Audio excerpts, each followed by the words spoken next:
Hello everyone, I am Rex Red and I am back with another EZ3DTV tutorial today. We are working with EZFinder and we are going to go over some of the basics about the program.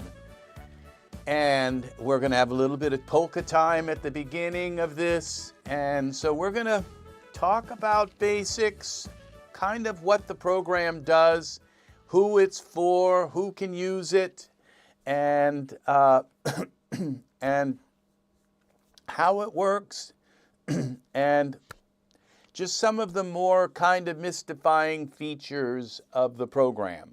Okay, and we're going to start out right now. We are in EZFinder, and I have to move my mouse over to this computer. And there we go, we have a mouse. Isn't that wonderful?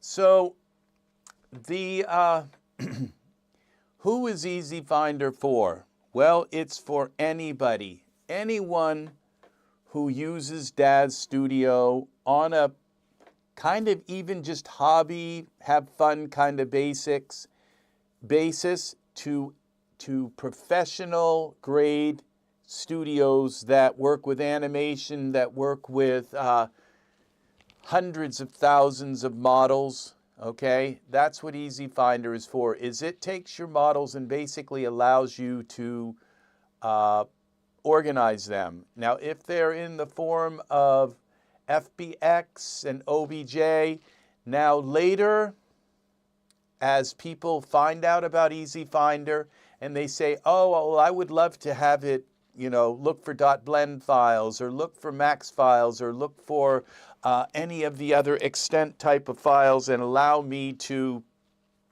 organize them as well. Well, that is a possibility with EZFinder. From the very beginning, I kind of knew that it could branch out into other disciplines and become like an exchange program to just basically link you to your content and have it all there and be able to load different layouts. And so EZFinder could be developed further, but for now, it does work with your OBJ files, and it does work with your DUF files, it works with your DSX files, and a bunch of other files that come with Daz FBX. I believe it has FBX. Yes, it does. There's just so much to the program that I try to keep, but I just don't use the FBX much, and so that's a big one, really, to be able to organize your FBX files. Okay, and if you have a ton of them, you can scan them and work with your FBX files. And so this is how this works. Now we have a new update coming for EZFinder. It's already been finished. It will be coming to you soon. I don't know that I'm excuse me, I have a little sip of tea. I don't know that I'm really allowed to speak too much about this because it is a pending item kind of thing. So I will just let you know that it's been finished. It's been and it will be coming to you soon.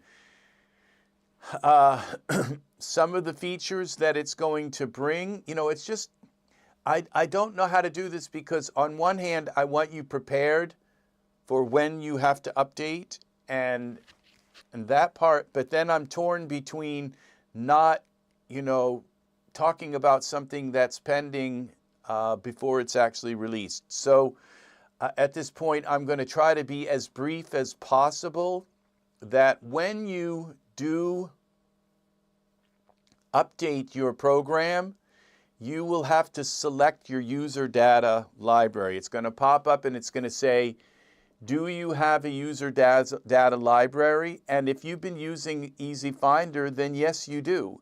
and then it's going to pop up and it's going to ask you where it is, and it's going to be at the root. It's going to be called EZFinder, capital U, capital S, capital E, capital R user, EZFinder user.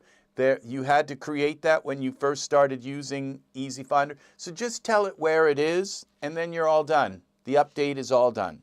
Okay, so you let the install manager install it, and then you find your if you have already used EZFinder, if you're installing from the update, then you create a new one if you've never done that. Now, so it's going to bring a bunch of features that have been asked for. And I'm actually using this new version. It's version 1.0.3, and you'll see that up in the top if you've successfully, and you'll see all of your content that you've created already. It will find all of your content. It's much more stable than the previous version. I thought the previous version was kind of really stable, but this one is even more stable. So I found a lot of issues with the previous version and fixed them. So, all right, so who is EZFinder for? Let's go back into this. And how does it really help? Well, I was not able to really test EZFinder with a hard disk drive. And so, because all of my libraries are on solid state drives or M.2 drives, and so I really didn't have a test bed to test it on, but people have purchased EZFinder and have gotten back to me and said that it works with their hard disk drive. And so that's really good news. So that really means, even though I cautioned people and said it's not recommended if you have a hard disk drive, apparently it works for a hard disk drive, and it should, because when EZFinder loads, it loads into your memory. It loads about like a half a gig or something like that into your memory, and not even that really, and that amount of, and so really it's not working from your hard disk drive. You're sorting and creating folders all in your memory, okay? And that's what makes it so fast. So even people who don't have really fast systems, as long as you've got like a half a gig to kind of play around with of headroom, it will work for you, and you can organize, and every time you open it, it loads it into your memory. It loads your user data folder, parts of it, into your memory, and you're all ready to go. So how does EZFinder help your basic like hobbyist user, somebody who just uses it, uses Daz Studio and has, you know, a fairly good sized library, but, you know, maybe 5,000-6,000 items, maybe even less, maybe even just 10,000, or maybe you know, assets, or maybe even just 500 assets. Okay, well, the thing is that finding certain things like your HDRIs and your dev items, your characters, your hair, things like that.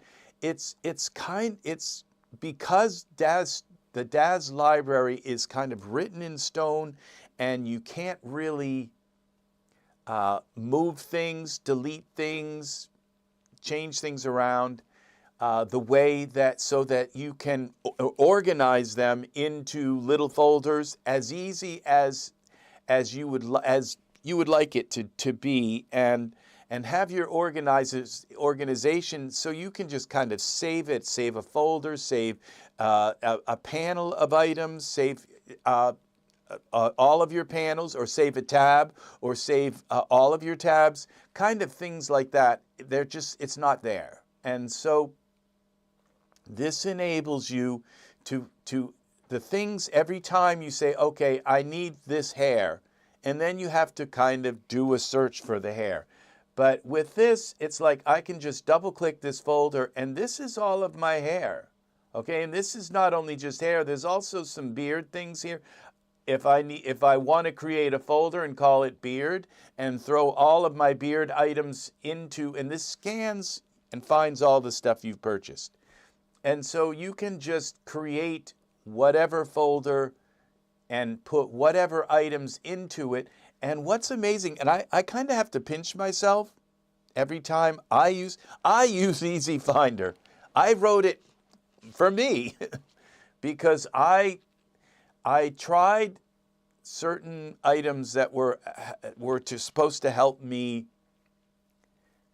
organize my content in the Daz store, and I'd get a new version, and all of a sudden it would just wipe out all of my scripts, all my favorites. It would wipe out any kind of folders that I had up in the top. It just ended up like corrupting my library sometimes, and I just thought, I'm not going through this again. I'm not going to reorganize everything again. That took me like 2 weeks to do it. I'm not going to reorganize my stuff like that again because I don't want to lose it again. I've lost trust in the system, and so this is why I created EZFinder, was so I could find my stuff.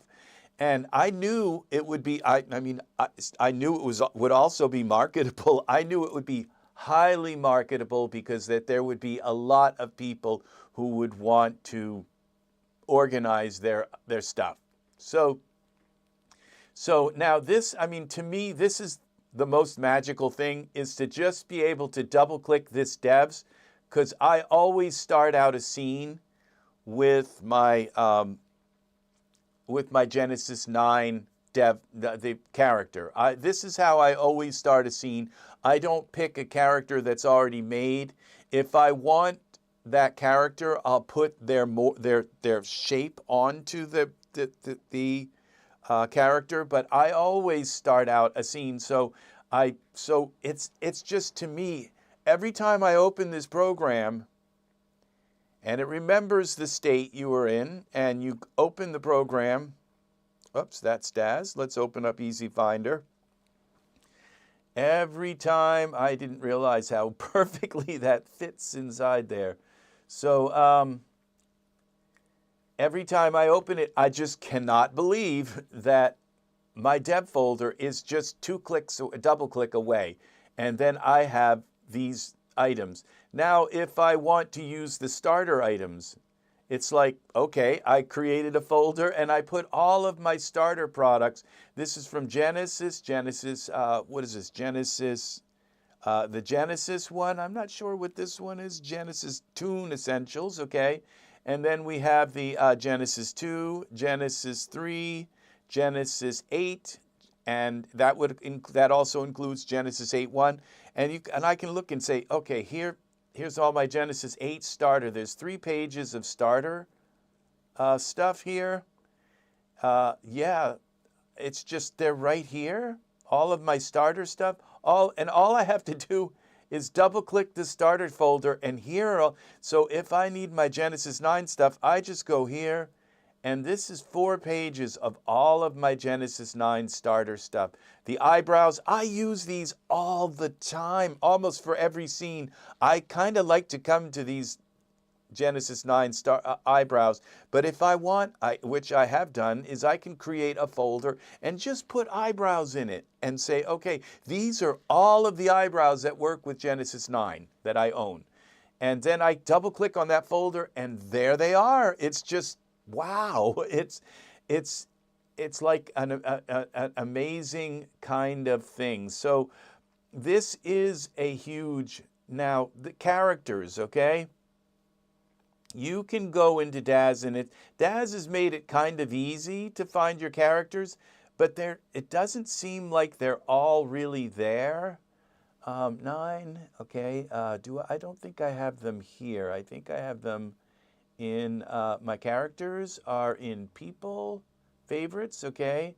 And this is 8 characters. These are all a double click, and all I had to do was switch the tab, the panel, and here are all of my Genesis 8, all of them, every one of my Genesis 8 characters, and 8.1. So it's like they're right here, and I can just kind of look and say, oh, which one do I want to use for this? And so if I want to use a pre-made character, they're here. And the same goes for Genesis 9, 8. Where are my Genesis 9 characters? I think they might actually be in back in my Genesis 9 here. Body, hair, dev, eyes, hand, convert. Okay. 9.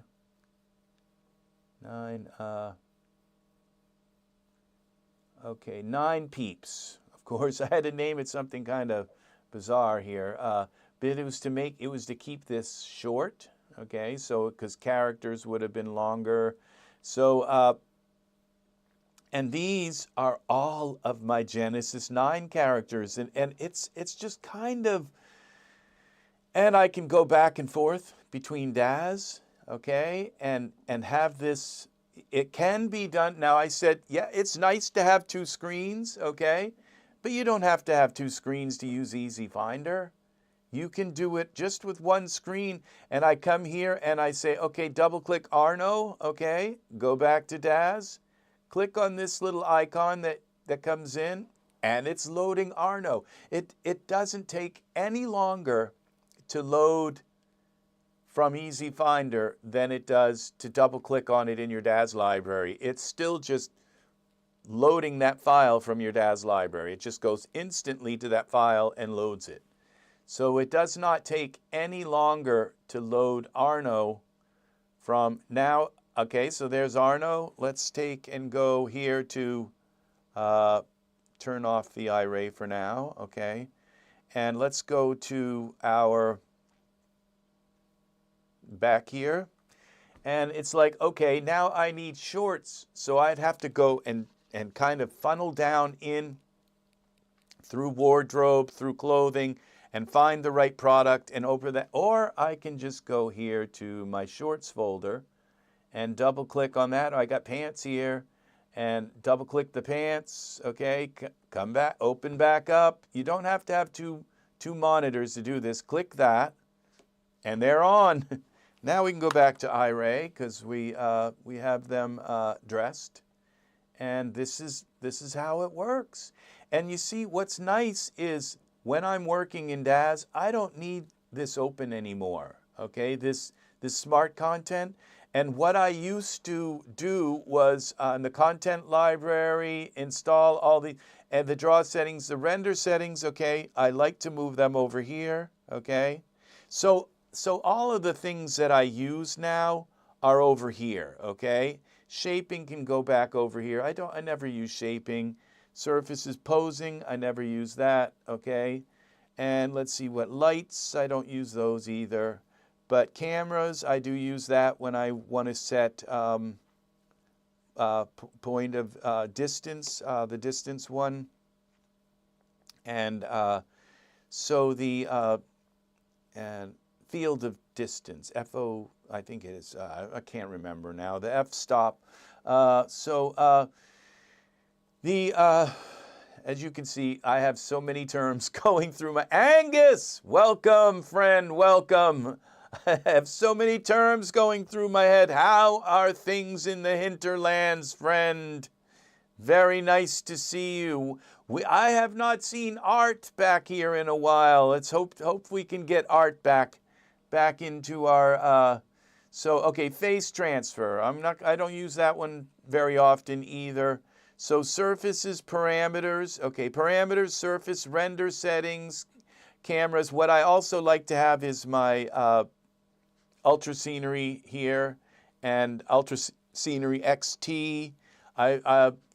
Maybe there might be some shape things and stuff that, not shape, but so whatever you want for tabs, keep them here now, okay? Because you don't have to have this open, which means that you can finally not be all crammed in your scene. You can basically see what's going on.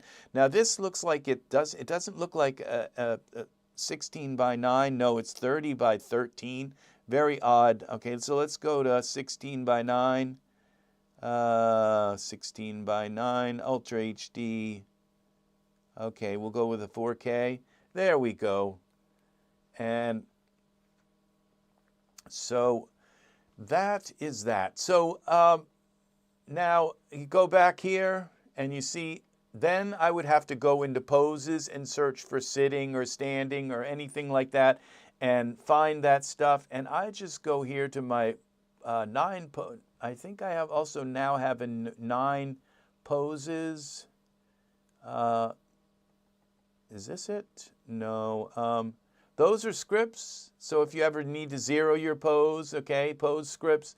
And another pose scripts that's really nice to have in here. I'm not sure that I have it here, but it's one where you'll put a pose on your figure and it translate your figures like across or up on a 3rd floor or some weird place and everything.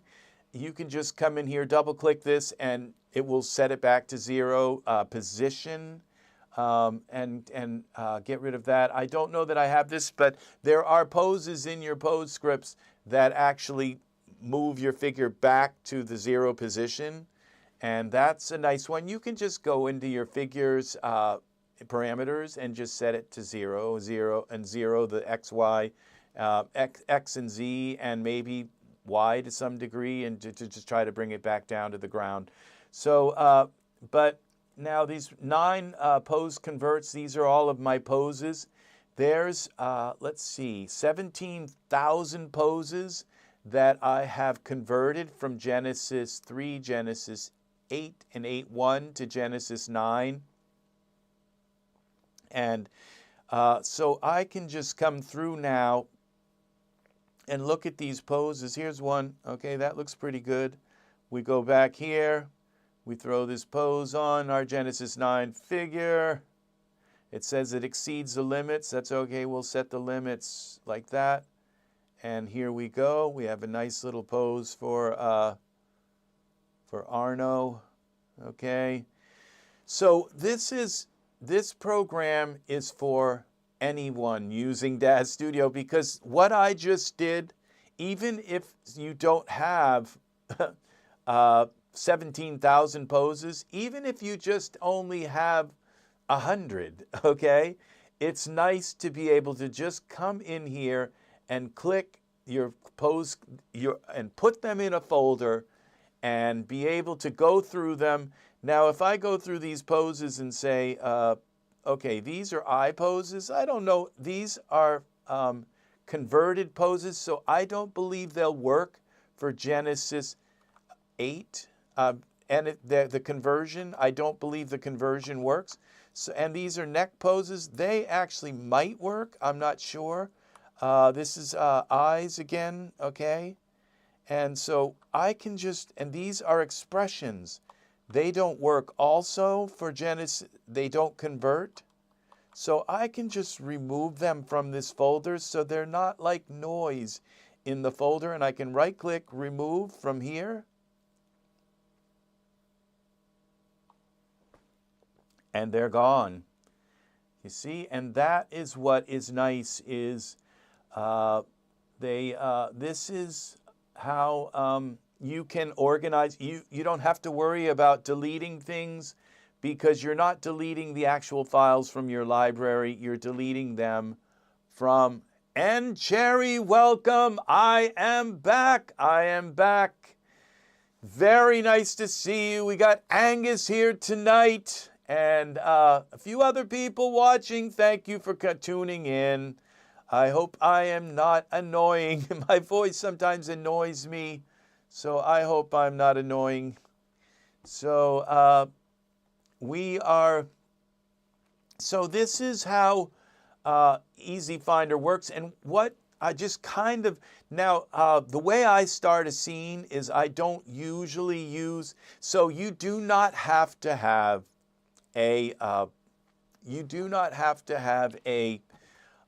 another monitor, Okay, this can be done on a laptop. It can be done on any EZFinder. It just works in the background. So while you're working in Daz, okay, you minimize it and you go here and say you find what you want. And then, oh, well, thank you, N Cherry. That's very nice. Very nice. I just, maybe if I just turn myself down a little bit in my earbuds. I got this God voice. Hello. So, yes, it's a little too loud for me. So, okay, so body hair. It's like, okay, I have to go and find the body hair. I have to find that specific product with the body hair that I like to use, okay? And I just go here, double click, and there it is right there. It's just right here. And this is what makes EZFinder. Now, the Genesis 9 starter, I have them here also, but like I said, all of my starters I have in here. These are actually, so EZFinder categorizes products, or you can categorize, and it categorizes items in the products. And you can mix and match. It's like if you have a folder and you say, I like to use this product, and I like to use this item and that item and this item, put them all in a folder.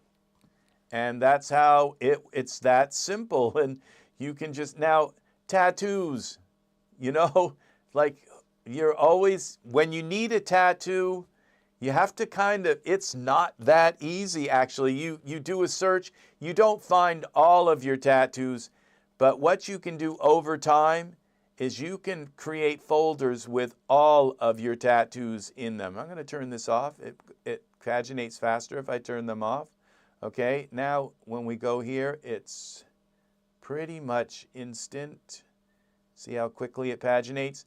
The scroll wheel in the new update paginates with, so you have not only that plus makeup, you can make a folder and just put your makeup, and you could do a folder. You can create a panel, and here in your Easy Organizer, okay, over here, you can create a panel like this panel, and you could say a new folder, and I'd say like an eyeshadow.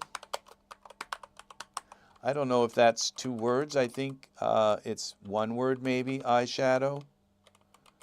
Probably it's 2 words. Eyeshadow we'll do with 2 words, okay? Eyeshadow, okay. We could go with blush, all right? And we could create, let's change the color here, change the color to something a little bit, okay, blush, and eyeshadow, and we could go new folder, eyeliner,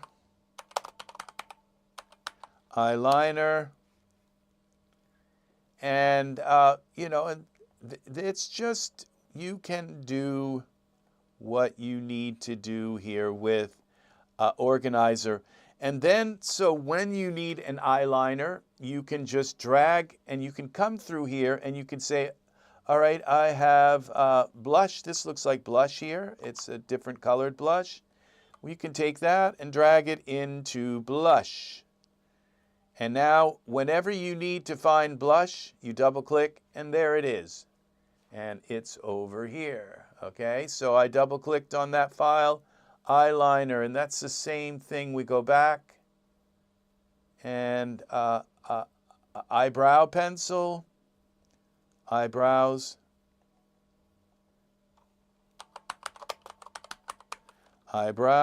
this is eyebrow colors, okay? And so, and then you can just say full makeup, new, full, we go over here, full makeup,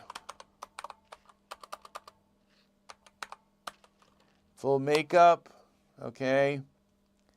And you can then just, when you have a full makeup set, and we could go here with face paint, And you can pretty much set this up however you want, and you just drag the items that you use a lot. See, these would be probably kind of like with face paint, all right? So you just take these right here, and you drag them in face paint. But what's nice here is you can also, where I select one of these objects, I can go into this, and these all go with one. There's 2 pages. 1, 2, page 2. All right? This is all one product, and it's called VYK. So we go right here, over here. Let's go to here. All right, see these? What I did was I came here. Let's go back. I selected one item from the product down here, and then I said load all 199 related items. And you see this is all the items in that product. And so what I can do is say, now go here to this window and say new folder, and this is why VYK THA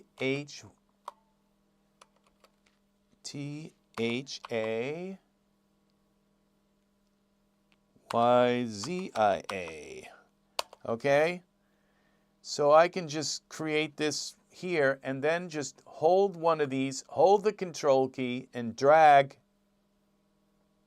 and it drags all 199 items over into this folder so that I can go, okay, so I can go down and say, okay, I need some blush, and I go open the blush folder, then I need some face paint, and we go here, and then I'd like to go to this product here with Phasia and use these items as well. So you can do full products, or you can or you could just take this. You could go here and say makeup products, new makeup.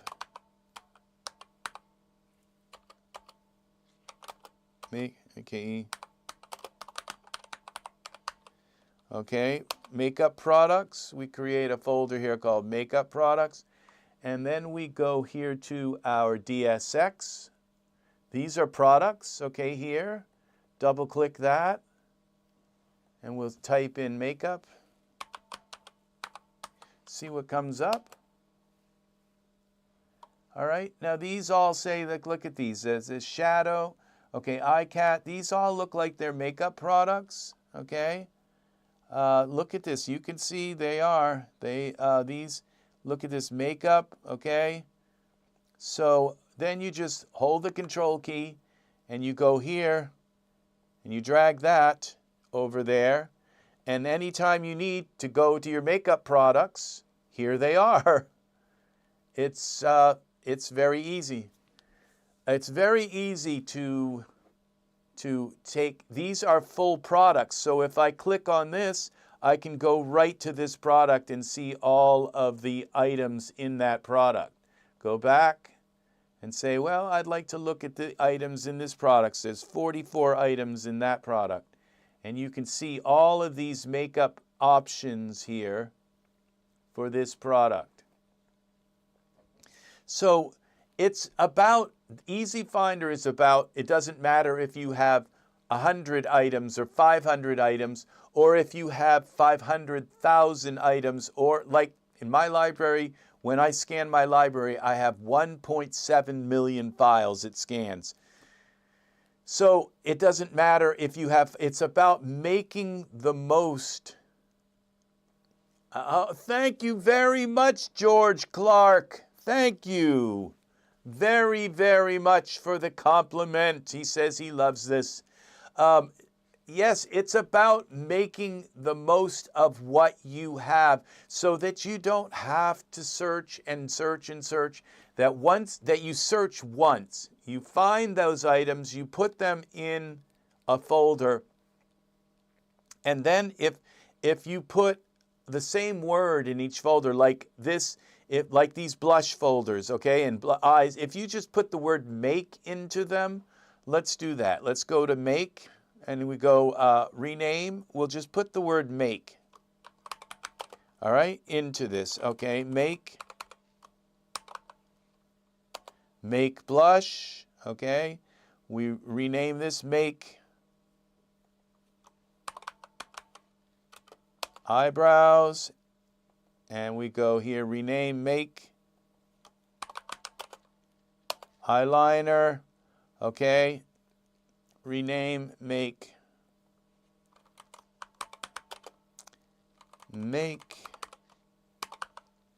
all right, and we'll just, and we have already make there and make there, and we'll do the face paint, rename make, all right, and we'll put make at the beginning of this too, because this is makeup, rename, just put something here, make, or you could just put a 3-letter word or something that's 3-letter thing. Okay, so now when I type in make up here, it finds each item, goes right through and finds them. So if they're in another, if they're scattered all around, you can find them by just typing in make. And there they are. So you just hit the enter key, you put that up there and hit the enter key, and it takes and scrolls you through every item that has that word make in it. So these are, can you also change the thumbnail size? Yes, you can change the thumbnail size. You have to go into your desktop, okay, and go to display settings, and then you change this where it says scale. If you go to 125%, oops, that's the wrong monitor. Let's go back to 100% for that monitor. You got to select this monitor, and you go to scale, and we'll go to 175%. Then you come back here, and now you can see these images are larger, okay? I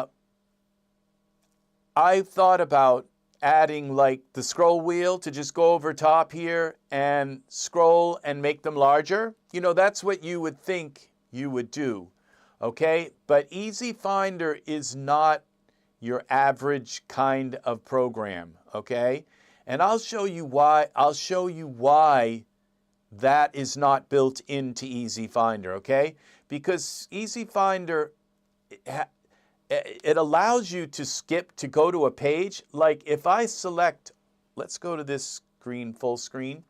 If I select all of these compartments, okay, and then I double click here, okay, I just loaded 692,877 items, okay? 600,000 items, okay? Now this is not something you normally do in a program, okay? You don't normally load 600,000 items, okay? And if you look up here at the top here, it says this is page 700, there are 7,699 pages, okay? So every time you would scroll like and make these thumbnails larger, it would have to like cascade through thousands of items, okay, to do that, okay? And EZFinder uses every trick in the book to make this work, okay? So I can, because everything is one size, okay, I can easily go and say, take me to page 5,000, okay? And boom, you're right there. But when you are constantly switching the pages and the sizes and how many pages and all of this data, it gets extremely complicated for the computer, okay? Extremely. And all of a sudden, it can just sit there thinking and saying, I give up, you know. So this is why. You're kind of stuck. But what's nice about it is you click on this, and if Daz has a nice, yes, you see what I'm saying, and Cherry. So she said that makes sense. Or and Cherry, yes. See, this it does make sense. Okay, so this is why. But what's nice is that when you click on an item, if that item is fairly new, okay, Daz will have a nice image here, okay? Daz will show you a pretty nice image of it anyway. So if you're saying, oh, is that the one I need? Okay, this is, if you look at this item in Daz Studio, this is what you're going to get in Daz Studio as well, this kind of blurry image here, okay? But see this one right here? Let's see, this one looks very, because this is a newer item, okay? And so it's going, the newer they are, Daz allowed artists to upload better images. So they have the basic image, which is this little thumbnail, which is very quick, and that's why you can, because you're dealing with not just not just 450,000 files, or 692,000 files, but you're also dealing with 692,000 images, okay? And those images would all have to be, you'd have to tell them all, oh, resize yourself and be larger. And you see, what's nice is that you can go through this, and then so you can load everything you own and say, find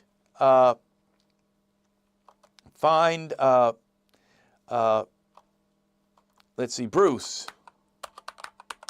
Find Bruce. And so you type in Bruce, and there is Bruce, okay? And you can, that's what's nice about this, is that you can, one of these is actually the Bruce product, I believe this is. Okay, so if I load this, this is everything that comes, I believe, with the Bruce. No, that doesn't look like the Bruce product, so something's odd about that one. Let's try this one. Bruce, yeah, 41 items. This is it. So these are all of the items that come with Bruce. So this is it.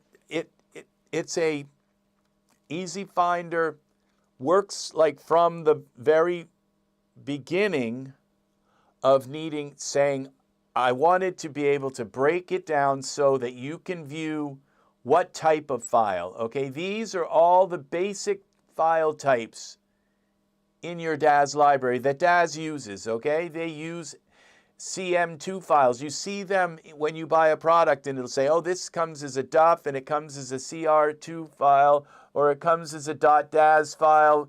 And so you can just search and say, okay, these are all of the CR2 files.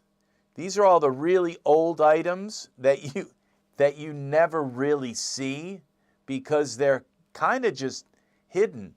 Well, you can just click on this, and this will show you a list of every single CR2 file you own. All those old things that you might want to bring back because they're a certain shape of something that you don't have in any other form.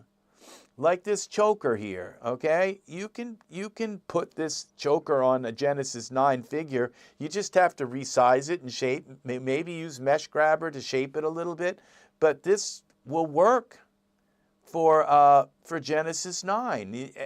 So this gives you, and look at all these old characters. They're kind of, you know, that, like, I didn't even kind of know I had these things. And this old shoe, the watch, this is, so these items, it just allows you, but then it also clears them all out so that you can say, oh, I just really want to work with the DUF files. And so you go in here, and as you scroll through the DUF files, there are 6,000 pages of just DUF files. And these, it just shows you everything that you have so that you can go through now and organize the things that you need. Like if you go here and say house.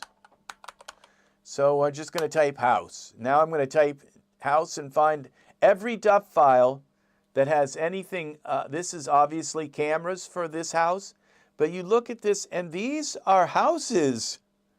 I mean, this is pretty cool how this worked. It goes through every file and that you have, and you can just come over here, right-click here, and say houses. Okay, rename this houses. And then you can come here and say new folder, and you could say apartments.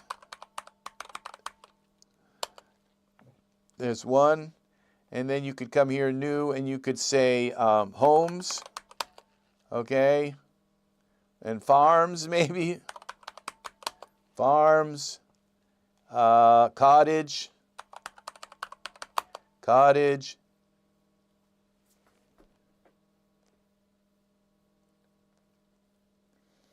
Yeah, see, this is my favorites. You're right, and Jerry. Here is my favorites folder here. And this, I cannot believe how much this changes how I put together a scene. Because this folder here, you put what you want here. You put whatever you want, whether if it's favorite female characters, favorite environments, or favorite. And as you can see, I have an environments tab. I just wanted all of my environments. There's 22 pages, all of my environments, and this isn't perfectly curated like I would, because I've been so. Yes, this is a time saver, George. It really is. This is what saves time, is being able to just put everything that you need into one folder and go back to it. And it's going to take time to organize your stuff, okay? But once it's organized, you just double click, like this right here, my skin folder. This didn't take very long to do this. And of course I wouldn't have nails, and I probably wouldn't have nails and teeth in a skin folder, okay? So I'm in the middle of creating another program right now. So I haven't even, but I had to organize my stuff because I love to create scenes in Daz, and I wanted to be able to just say, okay, here's my hair, here's some clothes, here's lips. It's like all of a sudden I'll have a figure and the lips just don't look the right color. And I can just, Genesis 9, I can just double click on this, like this, double click, okay? And suddenly, and click, I hope they work with him. Oops, I don't know if that worked, because that's a pose. Okay, leave limits on. I don't think that worked. Let's go back. Okay, why didn't that work? Okay, lips. Okay, and suddenly Arno has the most beautiful lips. It's just being able to just do this and say, okay, here are all the lips. It's like that right there is a huge one. So I can just kind of get the right shade, okay, and say, oh, that's a little too deep. There we go. There's the right shade. Suddenly he's got the right color lips. So it's just that kind of thing, you know, and whether if it's the makeup, eyeshadow, okay, and it tells you these are, let's go eyeshadow. Oh, I didn't put any items in there. Face paint. Let's try this. These are for Genesis 9. Let's try this. And just see what this does. Okay, I believe, oh, maybe it is working. It's just got to take a moment. This is a layer. Yep. There you go. It's like, okay. I ran into the cupboard door.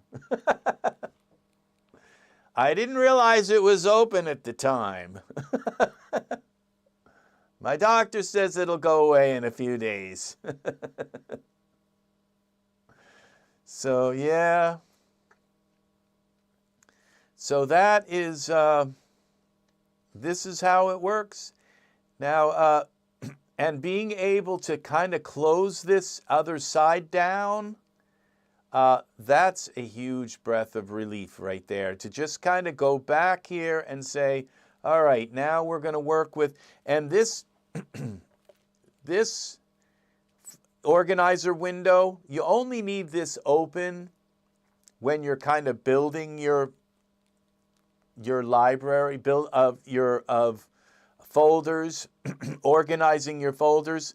But once you get them all organized and you want to save them, you can right-click, you can save a panel. So I can save this panel here.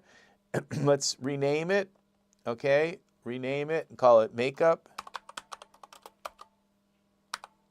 All right, so now I can right-click and just save the panel.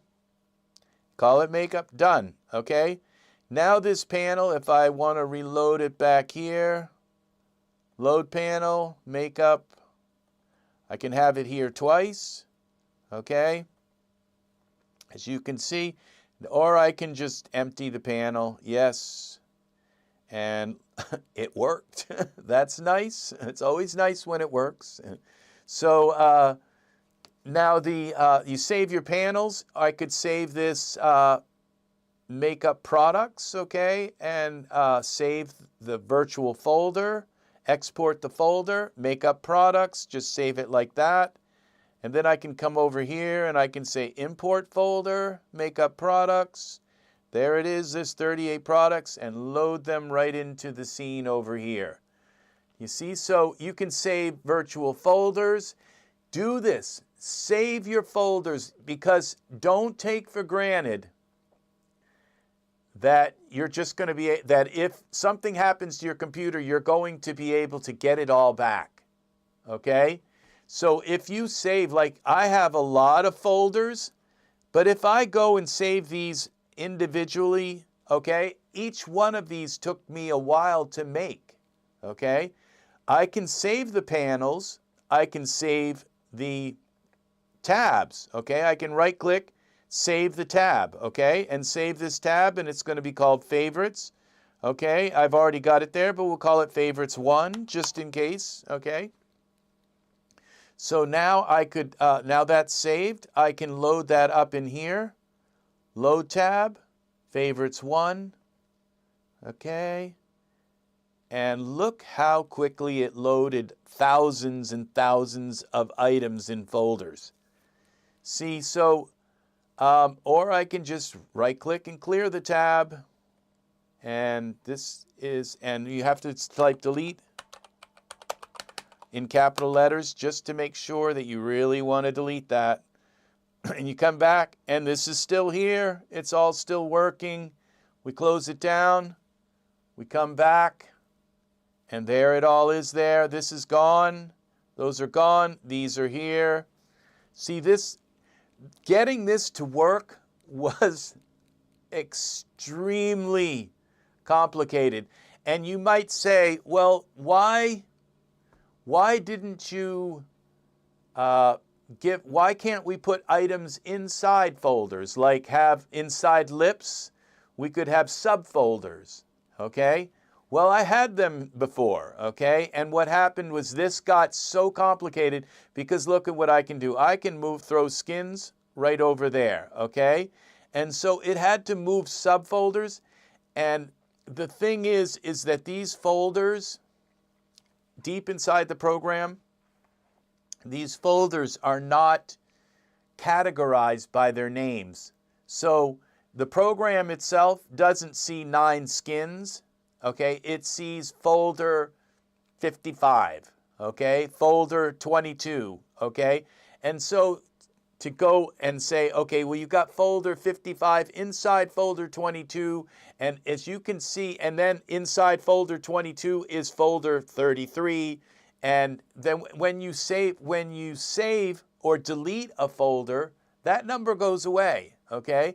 And when you bring it back in, it gets a new number. It was extremely complicated, and I just wanted it to work. I wanted it to work so it worked well and you wouldn't have folders disappearing on you. And so I said, okay, this is as complicated as I'm going to allow it to become. So if you think of it, this is a subfolder. This is the name of the folder. It's Genesis 9. And in this folder is all of these other folders. And in this, okay, in this tab are all of these folders, okay? But I did it in a more rigid way, okay? So that it wasn't folders inside folders inside folders. And when you get, each time you create a subfolder deep within a folder, the mathematics becomes exponentially more complicated for Windows itself, okay? To think about the numbers and of everything. So this is why it's set up like this, that I knew I couldn't create subfolders here because it was too complicated. And so because we're dealing with thousands of files and possibly hundreds and hundreds of folders that people are going, I know you guys are going to create hundreds of these folders and hundreds of them. Okay, and you might like create entire tabs. Like I can save all these tabs, save tabs. Okay, and let's call this all tabs test. Do I have that one named that? Okay, we'll call it all tabs test. All right, it takes a moment. All right, now we saved all tabs test. All right, now what we're going to do is load all tabs test. Okay, and we'll go to all tabs test. See, and they load, okay? They're here. They came back. See, these are our new tabs. Remember our makeup tabs, okay? They're here. When I double click this, it works over here. See, and so I wanted to have, at one point this program did have subfolders. It also had the ability to take this and drag it over here and drag these panels and say, well, I'd rather have places first. I had that too, but every time it dragged that panel, all of those numbers that were behind each folder, okay, all of the numbers had to be recalculated, okay?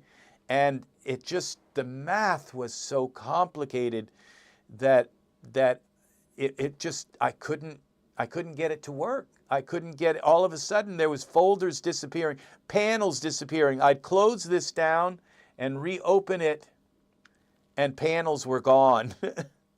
And I just, every day, I just kept trying to fix that, and I couldn't. And so one day I just said, okay, you could drag these tabs around and drag them over and say, well, I'd rather have tab 6. Well, see, these don't go by names either. This isn't like the favorites tab in the program. This is like tab 1 and tab 2. These have numbers, okay, behind them. And the reason why, now, if they were just names, you'd think, oh, then it would be easy because it would just be Danny's hair inside. But what about when you have like Genesis 9, and inside Genesis 9 you want hair, you want body, you want clothing, you want to create all these fields, and then inside Genesis 8 you want hair and body and clothing, so you want to use the same names, okay? And so this used to be name-based. When I first started out, it was all name-based, and what happened was when you'd use the same name, then two folders would conflict, and one would disappear, and it was a mess. And so I came up with the idea of giving every folder, instead of a name, it has an ID, like Social Security number. That's why you can have millions of people with the same name, or hundreds of people in the world with the same name, or thousands or many thousands with the same name, because they all have a different Social Security number. Okay? And so there's no two people with the same Social Security number. And so that is why, but it took months, literally months, and thousands of lines of code to go back in and change these from names to IDs. And so it was not just the tabs, but the panels names and the folders names. It was just everywhere, because it's like we have colors with names, we have these symbols with names, we had the and the panels with names. The panels colors were all associated with names. And so all those lines of code had to be, and if you miss one, then all of a sudden something, you could go to move a folder like from over here to over there. And what did I just do? My shorts folder, it's got to go back here. And I'd move it, and all of a sudden it would look and see another folder with shorts, and the color wouldn't go right. Or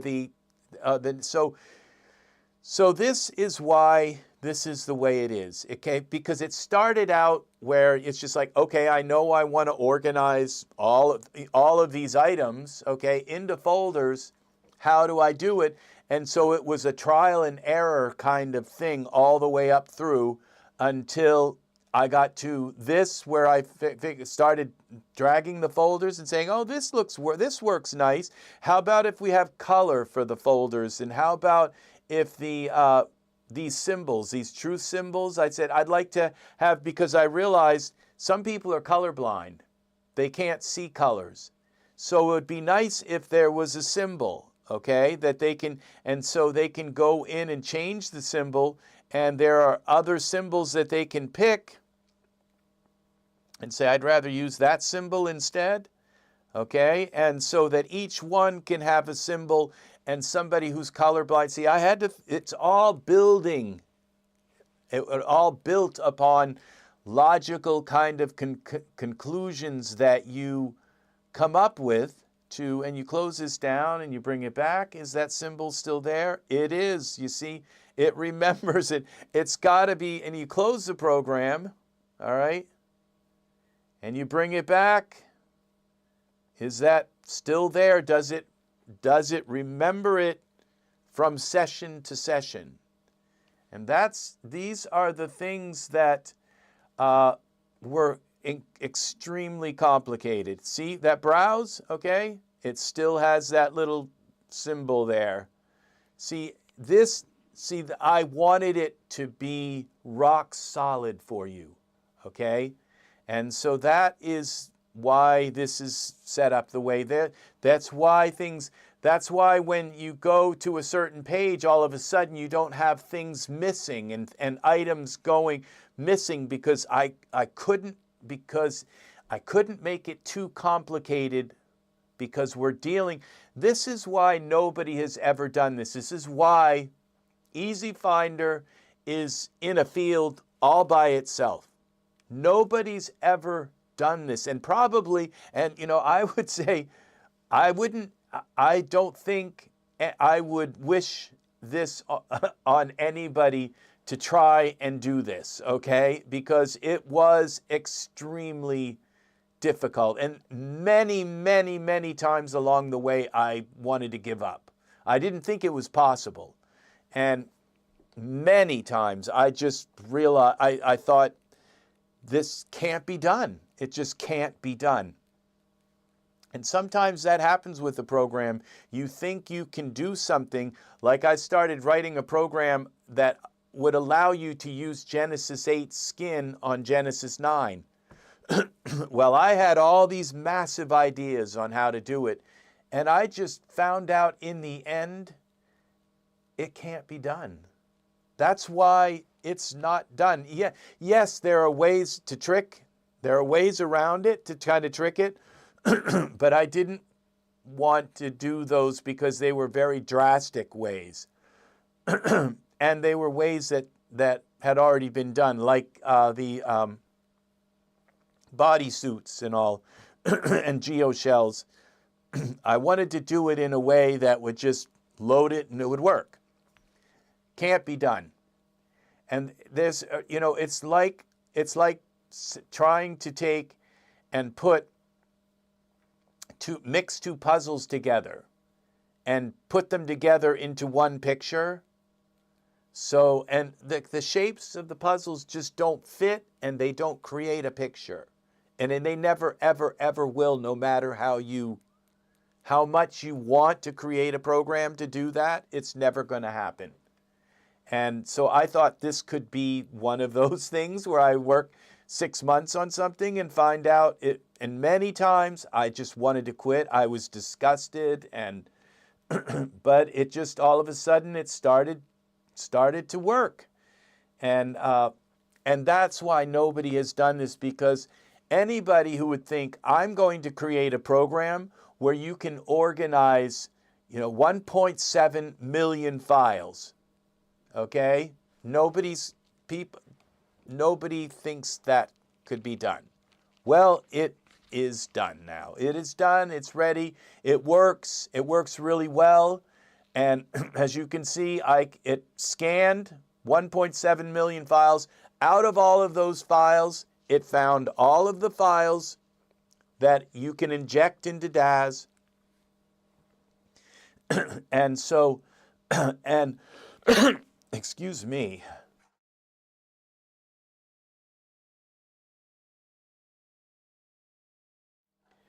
Now,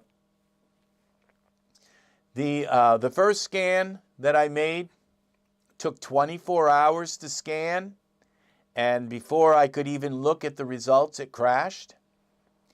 Now, this same scan, 6 months later, okay, this scan on my computer, I have 1.7 million files, and on my computer, this scan finishes in about 15 minutes, okay? I can scan 1.7 million files in 15 minutes.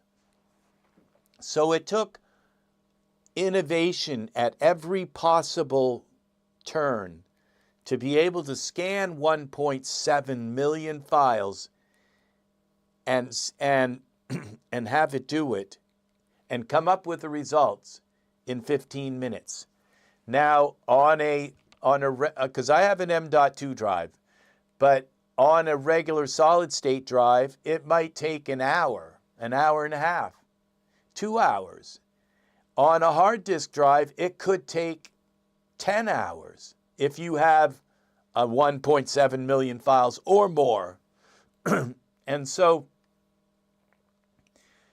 this is, but the thing is once you scan it, then you have the ability to then organize all of your files in like this, and just double click and have them. And when I click on this Genesis 9 dev, because this is how I make a scene here. Let's get rid of Arno, okay? When I click on this, all right, and I double click this here, make sure it clicks. Yeah, it did. Now, then when I go here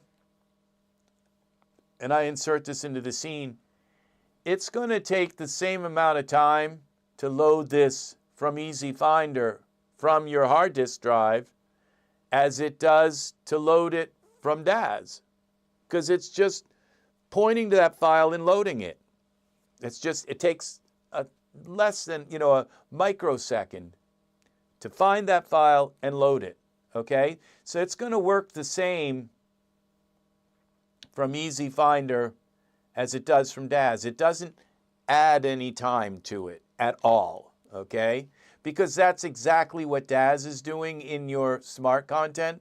When you click on, and you'll just have to believe me. When you double click on a file and it loads it, it's pointing to that file and loading it from, because your smart content isn't the actual file, it's a shortcut to it, okay? It's the same way that EZFinder works, okay? So Now, if I would, we go back into here, we could just make this even larger like this. Okay, keep changes. And, oh, I think I changed the resolution. We'll go back to the resolution there. Keep changes.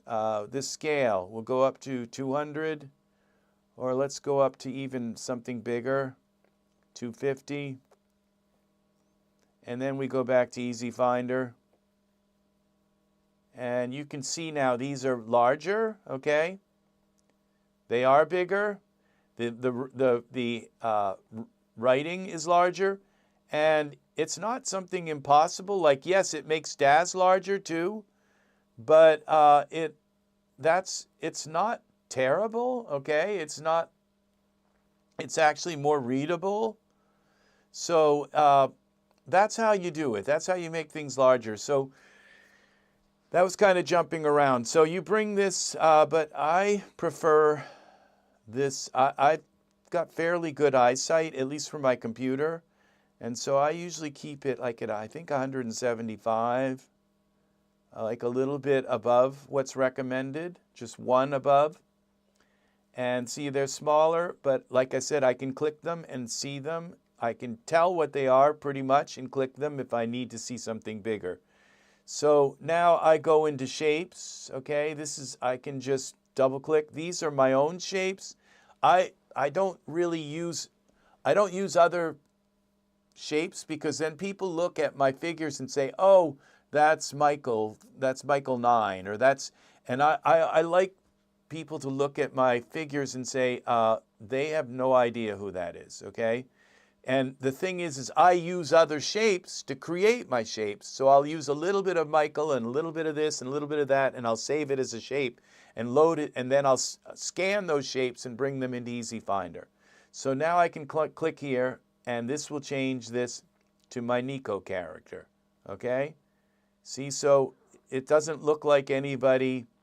You can't tell because there's like about 10 different figures all blended together. Little bit of this and a little bit of that and a little bit of this. And I'll even bring like Genesis 8 characters and blend them together. And I just create a bunch of shapes of my own shapes. And so, and it takes seconds to load on there. And then I can come back to EZFinder here. Let's close this down. And I can now go to skins, and I have some of my favorite skins here. Let's use Rupert. Double click, go here. Now it's just, again, just pointing to that skin. All right. And there it is, there's Rupert. And then we go to poses. It's just like simple to just kind of just keep jumping now to poses. Somewhere here I thought I had, no, I haven't put my Genesis 9 poses. So what I'm going to do on this computer, I'll show you something how to find all your poses, your Genesis 9 poses. They're all going to be, I think, in Duff. Let's just leave it like this. We'll leave these all on. And we're going to go into our designer. Okay, generation. All right. Hopefully all this works. Scan, okay, Genesis 9. And then we go to subtype. Would this be, no, asset type. And we go to preset pose here. And this brings up 8,000 Genesis 9 poses. Okay. And this is, okay, we're going to click OK here. I think it closes that. Yep. These are my Genesis 9 poses. So we're going to say just 9 poses. All right, call this 9. All right. And, all right, there it is. 9 poses. Go here, drag this, and there. Now I have 8,000 poses for Genesis 9. Okay. 100 pages of poses. So I can go here and say, let's go with this one. Oh, we'll go back to here, pose. Okay, that didn't work. Oh, that's just an arm pose, I think. Okay, let's see what one we selected here. Standing casual. Let's try this one. This is Genesis 9. I'm not sure why that didn't work. All right. Yeah, see, those are just their parts, body parts. Let's see. Preset pose, casual, standing. Left arm. See that? LARM. That stands for, that goes to left arm. Okay, let's go back to our full lower here. Okay, it's left arm, so we'd have to find the full pose. So I usually delete these. Right arm, I move them out because I have other ways of doing that. And I really don't need hand poses. I don't need left arm, body, lower body, upper body. It's like, stop, to the PAs, stop making them, okay? There's a solution to use body parts, and you just use a script, and it works in Genesis in 2026 as well. So now this is just the top part, okay? So I don't need that either. So all of these, like left leg, okay, all of these would go out of here. I don't need them, all right? So, okay, so remove from 9 poses, okay? And now we go here. These are top. I don't need any of these top ones. Now when we get down to full, okay, that's what we need, okay? We just need the full body poses. I can lock the body and then only have like the hand move and put a poses on and only the hand. Or I can lock the body and only have the arm move, okay, and use just the full poses. So I don't have to have a million poses in my library, okay? So this is the full pose here. Double click, come back here.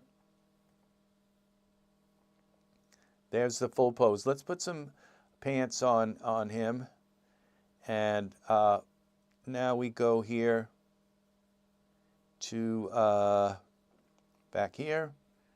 And let's find some pants. Shorts, I think I got pants here. Yep, double click that. And we'll go back here, put the pants on. Okay. And now we go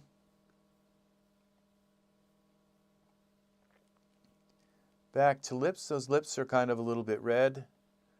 Let's go to, where is our lips? Thought I had lips here, yeah. Let's go with these. And we go back here. And put the lips on. There we go. They're a little bit better.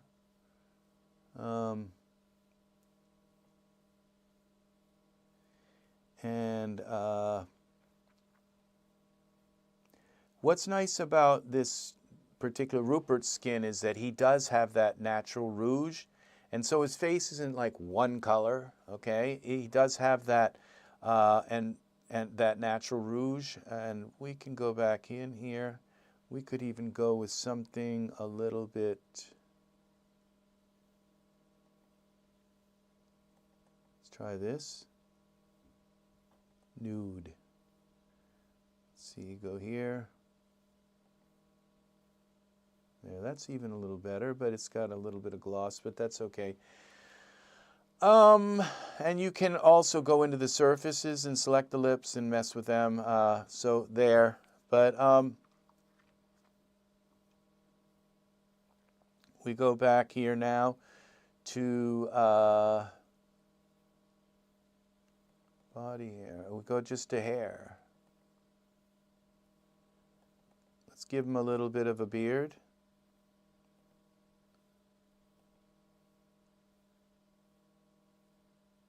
There we go. And now we go here with some hair. Back here.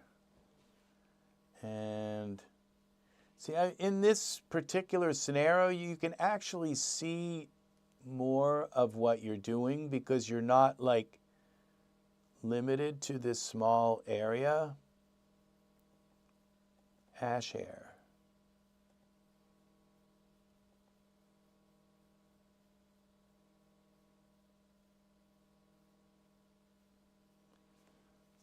Okay. And since this was a Genesis 9 pose, it actually kind of worked with our dev character. Worked pretty nice. There we go. Suddenly there's a little bit more masculinity there. Now his body shape is kind of weird. So I didn't do the chest right here with this particular character, but that's okay. We'll put a shirt on him. So we go back here. See, I usually use 2 monitors, so I'm not used to the back and forth, but I'll use this for, in this particular case, just to show you that it's not that hard to use 1 monitor to use this with this program. So now I go here to wardrobe, and we go shirts. 960, 11 pages of shirts. Oh, that's skirt. I don't have very many skirts. Okay, shirts. There's actually 9 pages of shirts. Let's go from the newest to the oldest. And we'll go here with this one.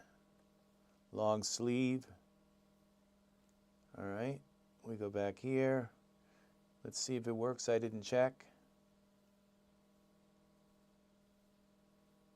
Well, okay, it kind of works, but it's twisted.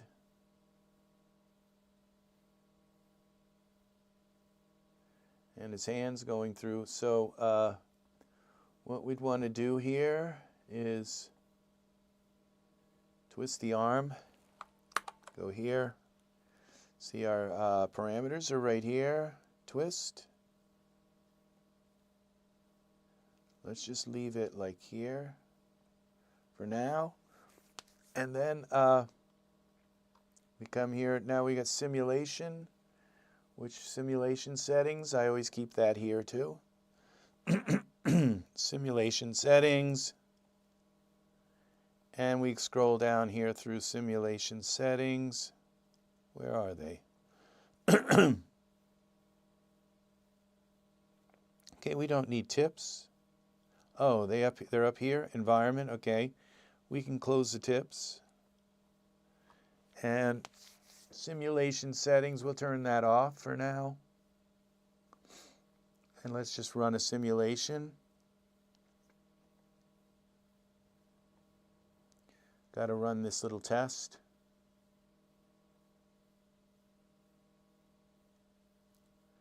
Okay, now it's simulating.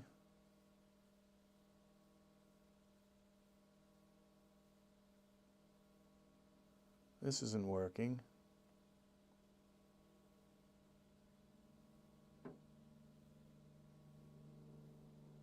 And I'm not sure why, but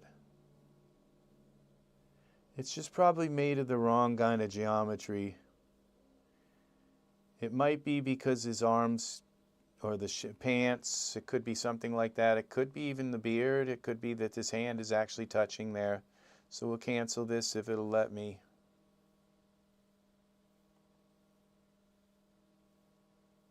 Okay. We'll find a better shirt.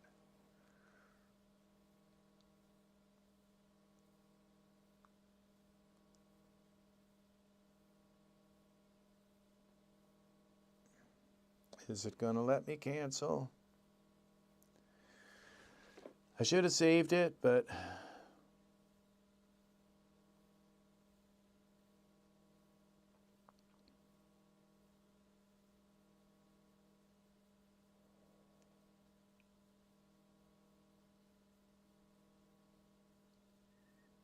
yeah, there's something touching. It might be the pants. It could very well be the pants that they're intersecting with the shirt.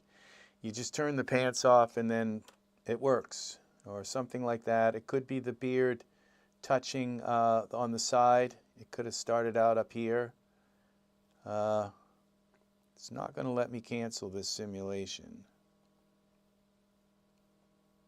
So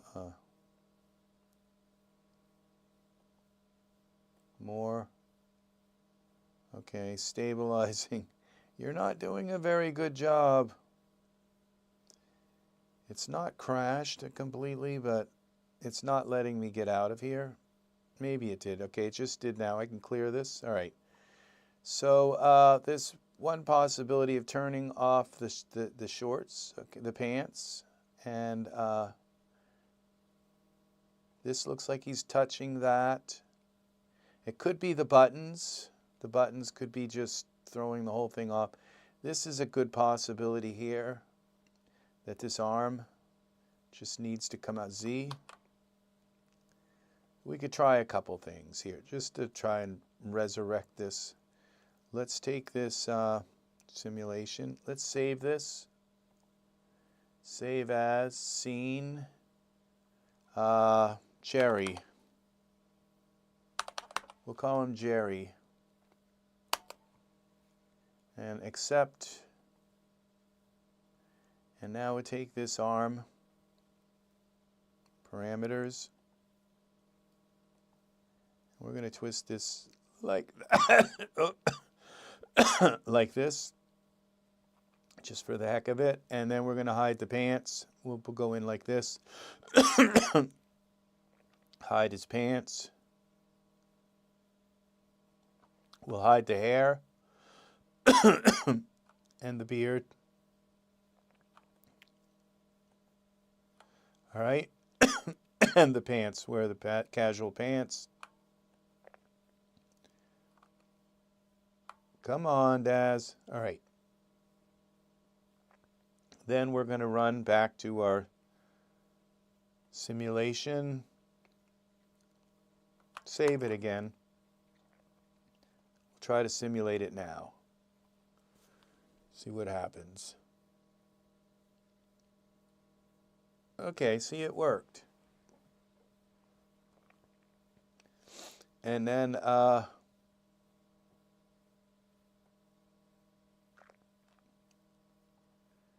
I don't really like the way this is all twisted over like that. So let's go to Tools, Window.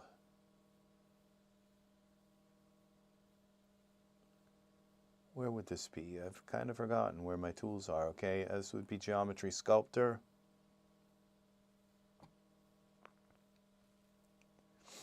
Where is it?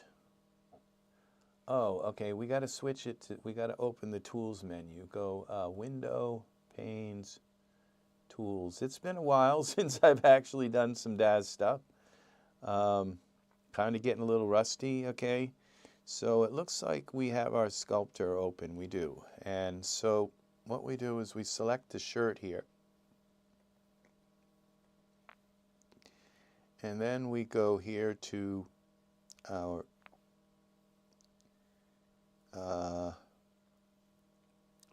to our radius, and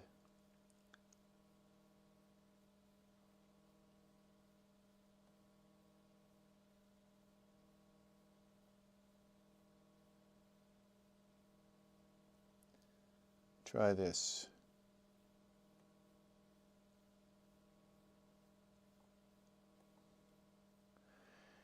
And we bring the radius a little bit smaller.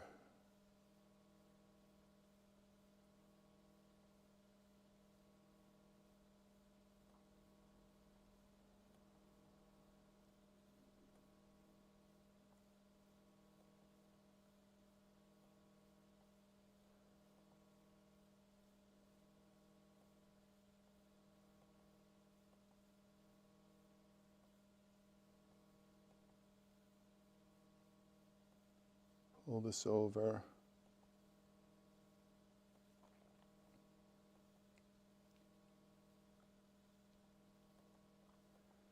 Okay, did that do something there?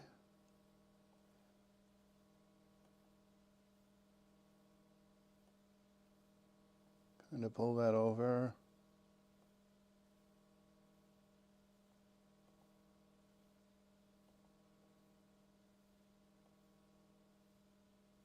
That's a twist. We don't want the twist. Where's the...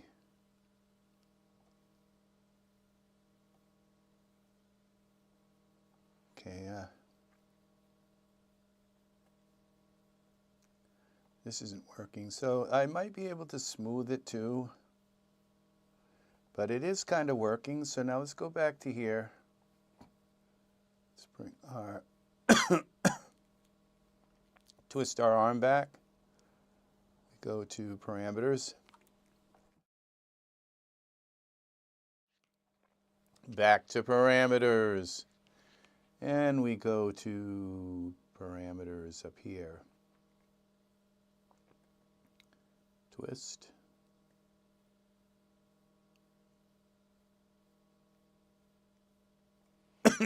And there it is. Now we take and put the pants back on. This is why we have T. Casual pants. And the beard. The hair. And let's go now to the ash hair. Go here. We just type in ash. Clear this. Ash hair.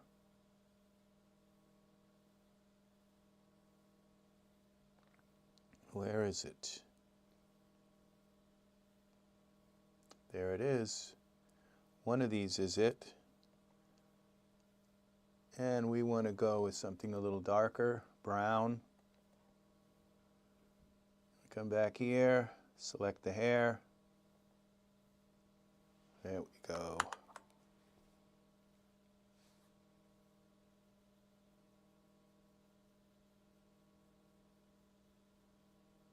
That kind of works. And then we go here with, back to here. Let's put him in some kind of place. We do our HDRIs. What about this place?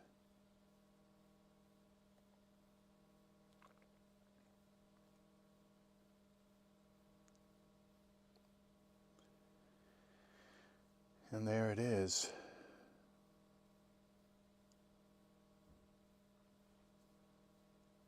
Country boy. There we go.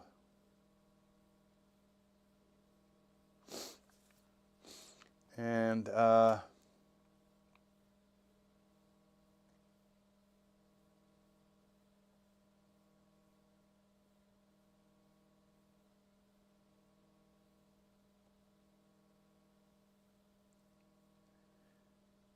we could, okay, save this.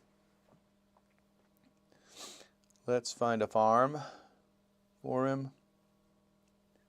Farm. Okay, let's clear this. Farm. See, it searches everything you own. See, that's the thing is that, and it does it very quickly.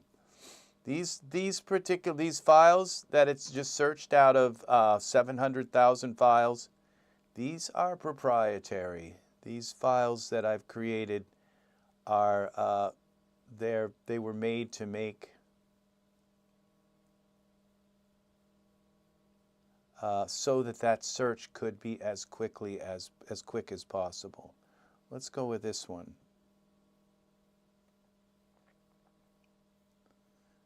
It's added in.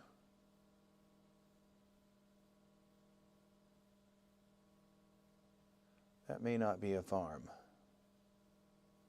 Let's find out what it is. It may not be the farm. Here it is. Farmhouse. Okay. Let's add that in.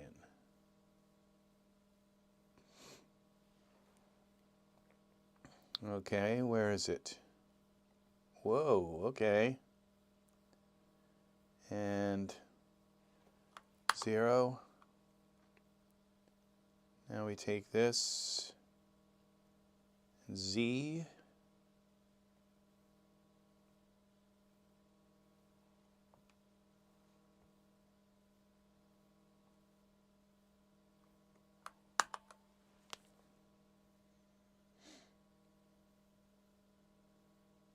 see how this works.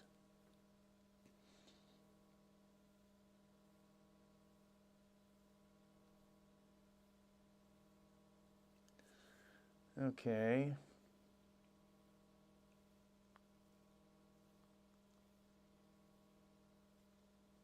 Now what we would want to do is bring the ground up.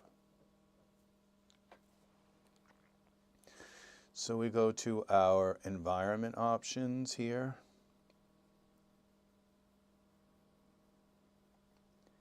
And go to manual here for our ground. And auto, manual. And then let's move this up a little bit more, like this.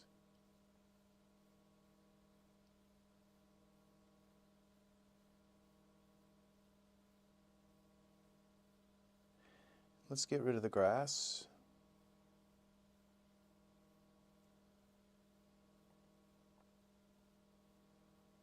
Grass large.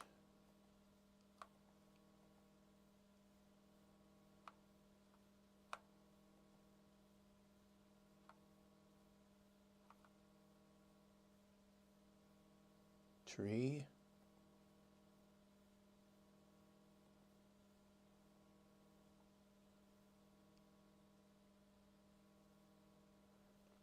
Okay. I'm wondering if that grass is part of the tree, so what we do is go to surfaces here, look for the grass here. Leaves, leaf, trunk. No, I don't see any grass here, so it's just maybe it didn't disappear. So we go back out, we go out of here, come back. No, I don't see the grass disappearing. It might be part of the house. Grass, ivy.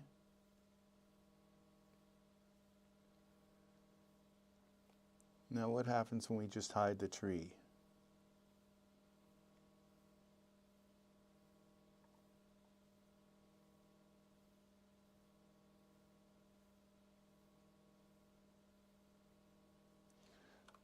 Does the grass go away when we hide the tree? Yeah, it does. So it's part of the tree.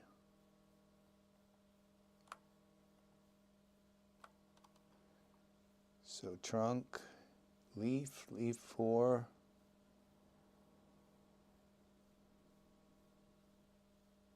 So we'll just hide the tree. We'll put a different tree here, whatever.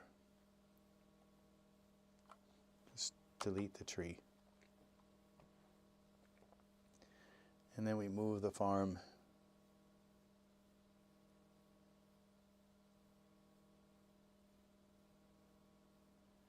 Let's see if we can play around with this farm a little bit. Go back to here. Go to render settings and no parameters. We'll bring this ground down a little bit.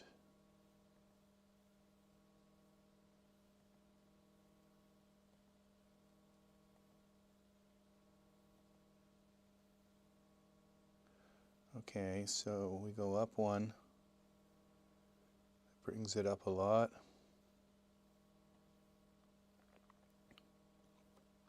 $60. Okay, let's go 20.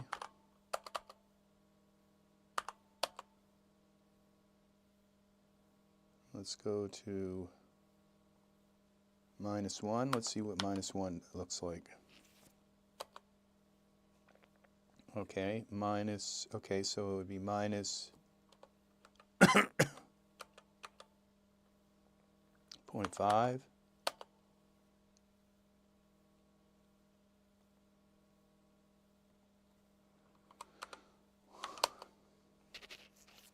Okay. just go to 0. Okay, we've got a kind of a split here, so we go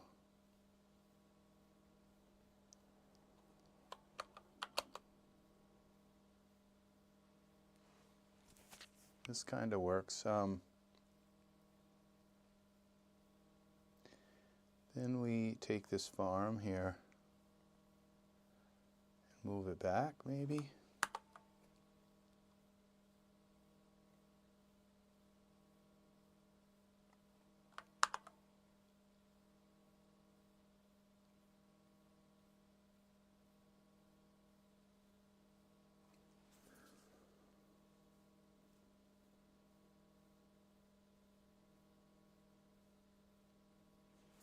That works. What we do is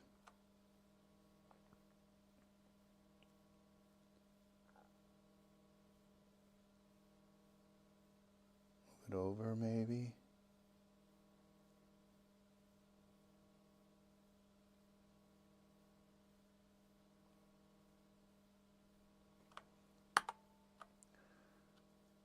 Move it back some more.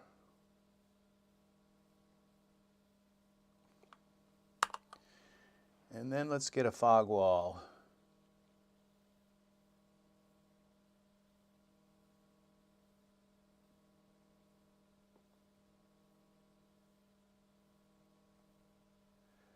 Make it look like it's far away, so in the distance. So we come here, clear this.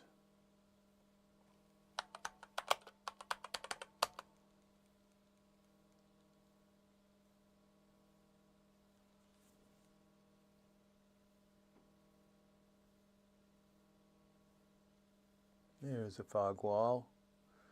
These are going to go in my favorite VDBs. New folder. All right.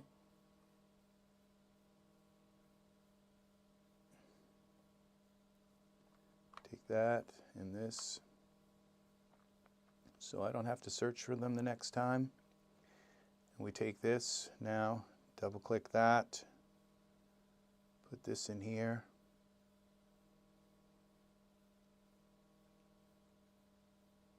Nope, that didn't work. I already have one of them. Let's see. Double click again. Let's do this the right way. There.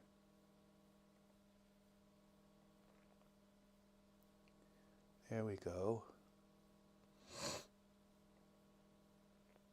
Fog wall. Let's move it back.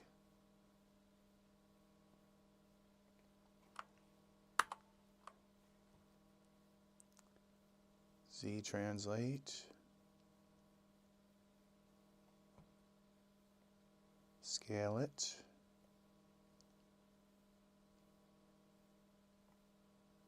Okay. Let's try this.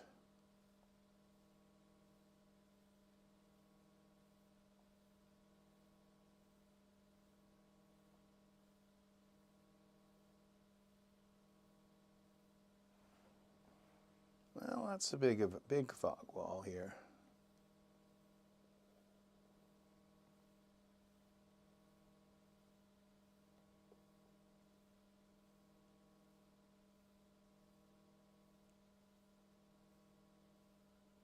Come on.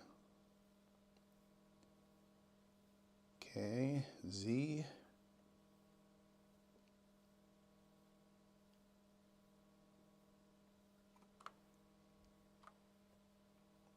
Okay, we need a little more.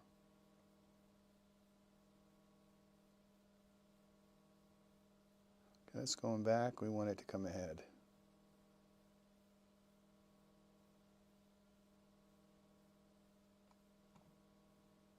There we go. Now we go to surfaces. We have to select the fog wall. Go here. Now let's go the density relative to size. Okay, there we go. See what that did right there? That gave us a little bit of depth. save that. And then we're going to put a little bit of fog on the ground. So let's go back here.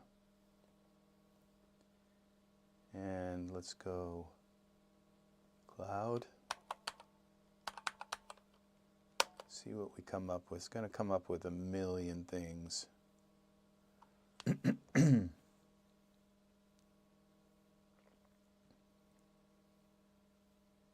Oh, we got to clear this and then search.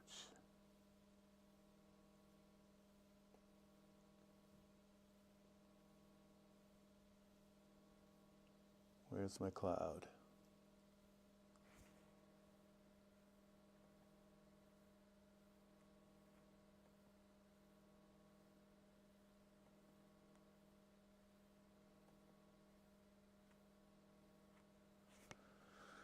Okay.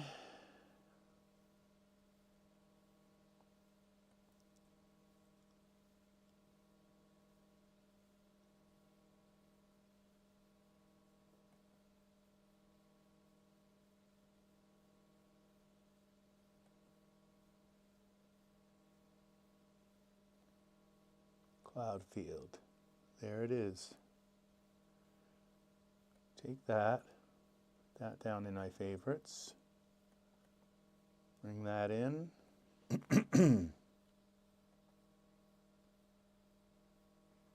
Okay. Then we take this one and open it here. And back to parameters, Z.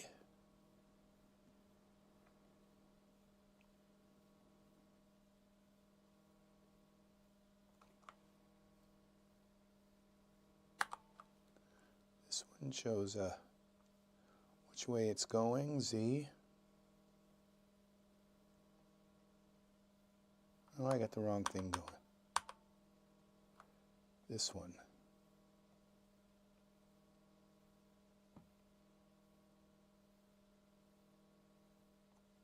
X.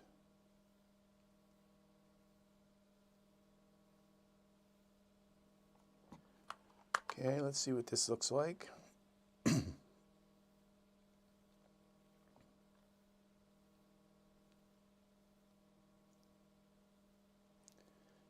we go to surfaces.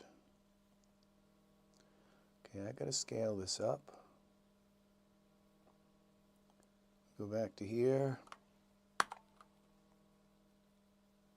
Scale. And that's X.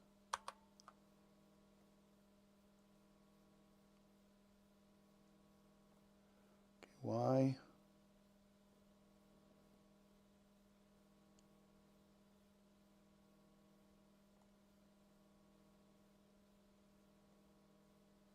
Z, that's the wrong one here. Scale. Scale it some more. Bring it down. Okay. Then let's see what it looks like.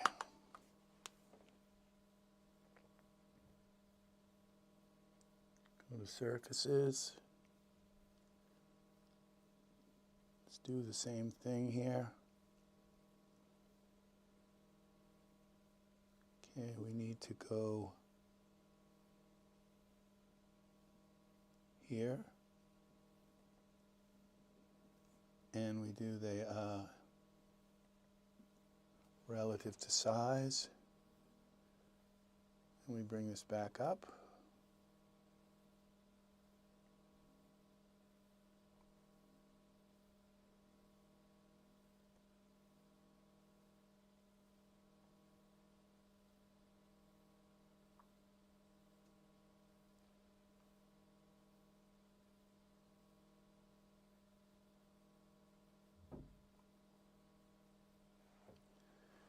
And then we change the color a little bit. What we need to do is let the sun kind of change the color. So we go the scattering. One of these will make it lighter. Okay, we bring the scattering up some more. What that does is it makes the lights bounce inside of it. And then we bring our density down.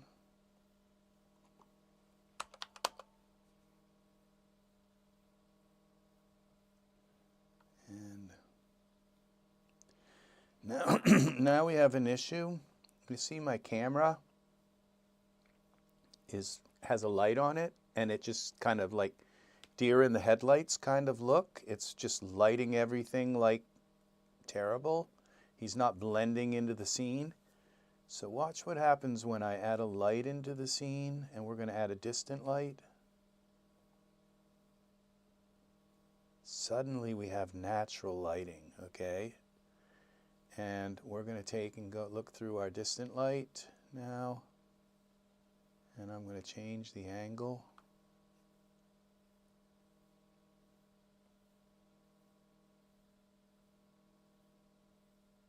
to about here.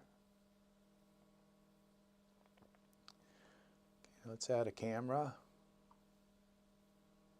Create a new camera. More. Accept. Save this. Now I select my camera, go back here, find my scripts. What are my favorite scripts? I don't know if I have them on this computer, but I'm quite sure. Oh, I'm in Wardrobe, Genesis 9, Scripts, Favorites. And where is it? Here it is. Double click on that. Come back here. Lock my camera. So, oh, that didn't work. Try again.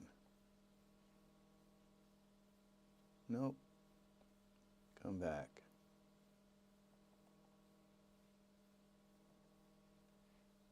Now try it.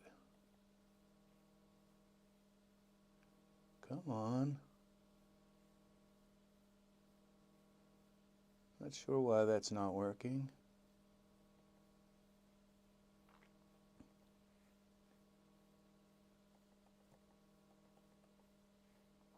Come on.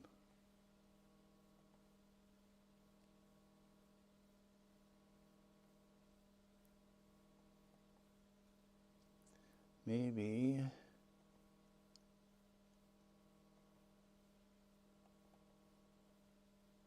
Maybe I keep clicking it twice and unlocking it. All right, well, we'll just lock it this way. Object, lock. Okay. All right, it's not locking my camera at all. I'm not sure why. It might be a bug with, this is 2026, so that's what it is. All right, so let's close this just to simplify things a little bit. Let's take our distant light and go to parameters, distant light, bring our parameters up here to 5,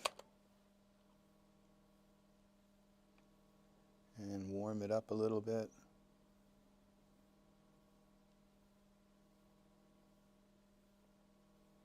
It might be a little too much. And the sky looks too blown out. So let's go here. Environment options. Let's bring it down to 0.5. There we go.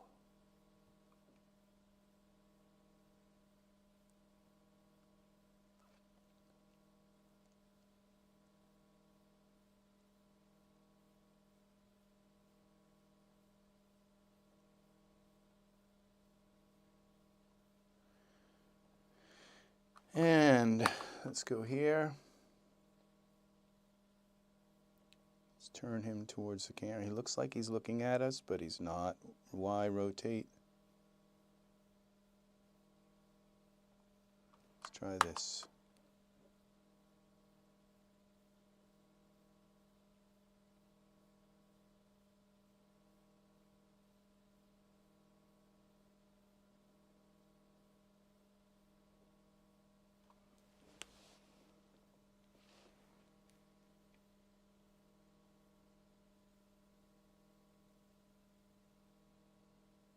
Let's try a different pose with him. No, I guess we're going to leave it here. Let's just bring him back a little bit further. He should have some boots.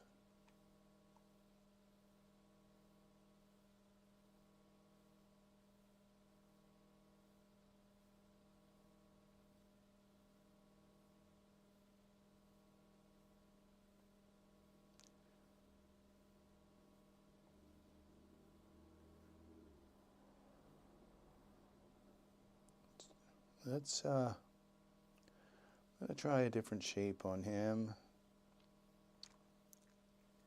Let's go to shapes.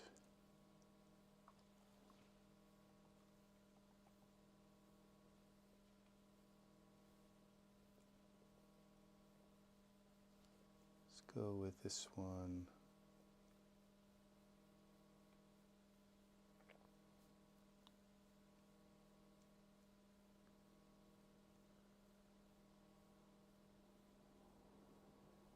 Go with that one. Make sure I got it. And here.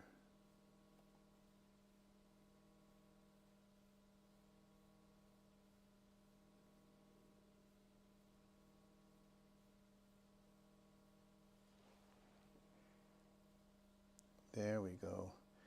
And let's try a different skin. Skins.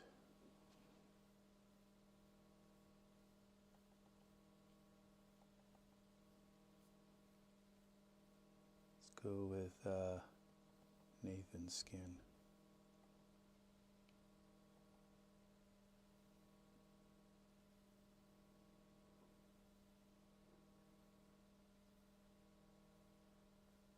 Got a patch coming through here. Oh, his size changed.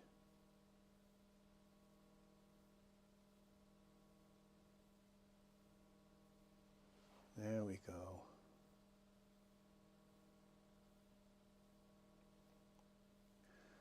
Let's change the shirt.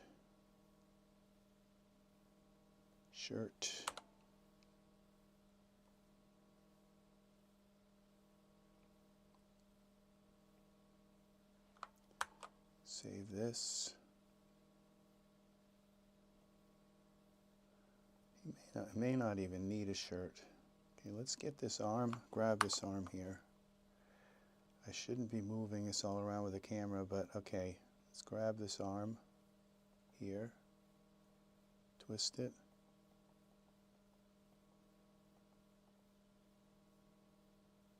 Okay.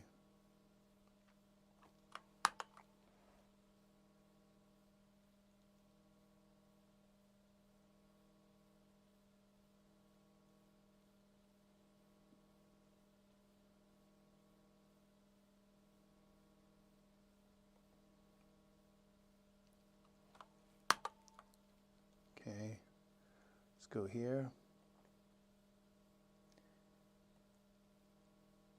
See this, I don't know that Daz has gotten this part. Okay, this used to work. All right, the black screen for a moment. It comes back. It's part of my Windows. I'm not sure why it does that, but this part doesn't seem to work anymore in Daz. You touch it, you try to move things, and it's just like extremely off, and I'm not sure why. You used to be able to move that. Doesn't work anymore. So you have to kind of just go back to the old-fashioned way of doing things. Z, it's just, okay, I have to get completely out of that. All right, so front, back. There, that brought it back more. Now we can twist. Front, back.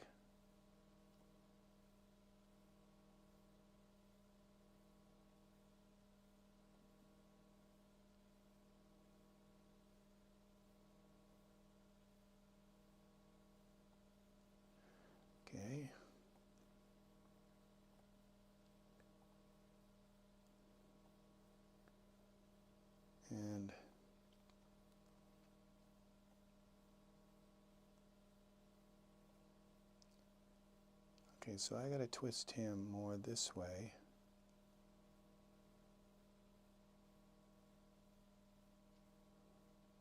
While I rotate.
This isn't working.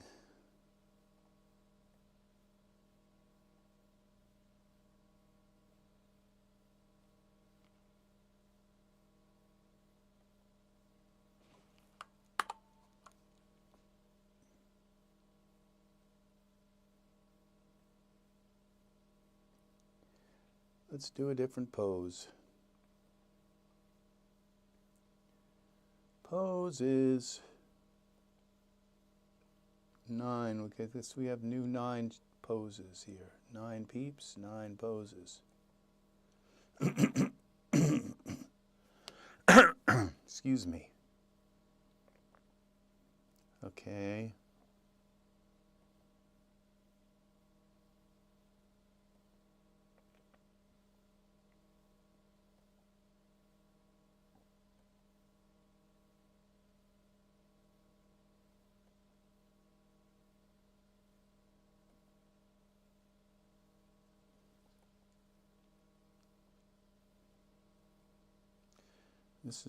This is one that I used here.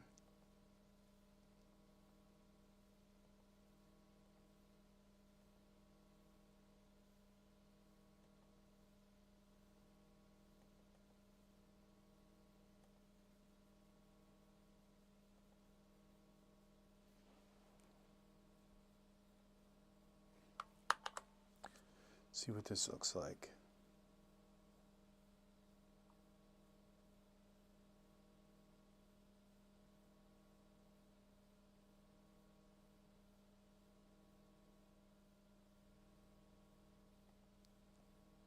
Okay, that kind of works if we move the house over.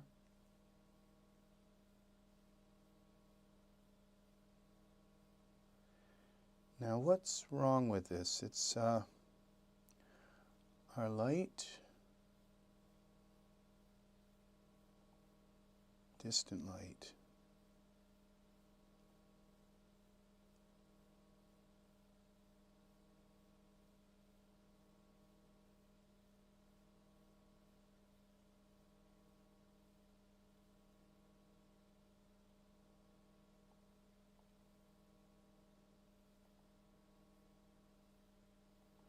Back to the camera.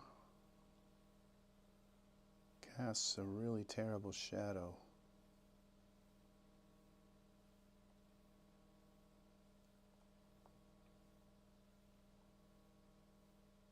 Oh, the camera's locked. That was what was wrong.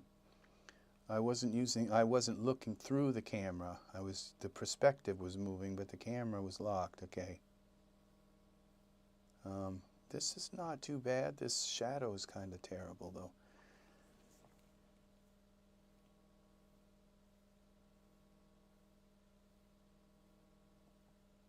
Let's go back to the distant light. Let's try bringing it down.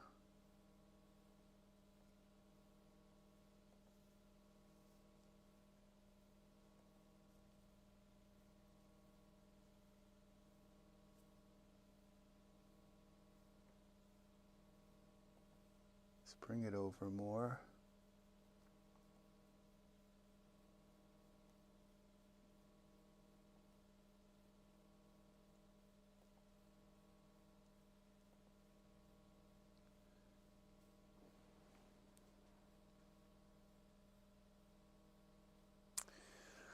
Well, I guess I'm not, what's bothering me right now is the color of the camera. Now it's the most thing it's too, so we have the camera lock, not the color of the camera, the color of the distant light.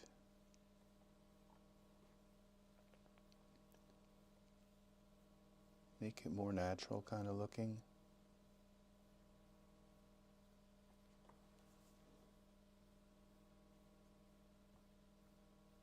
And see, his pose is off. There's a bunch of things that are just not quite right here. This cloud, okay, what we got to do is hide this part, okay. I think that if I hide that part, it still shows the VDB, just doesn't show the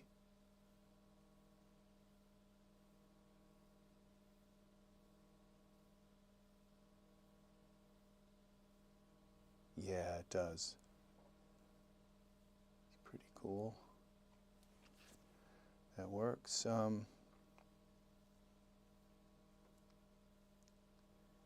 And let's give a little bit of color to this VDB.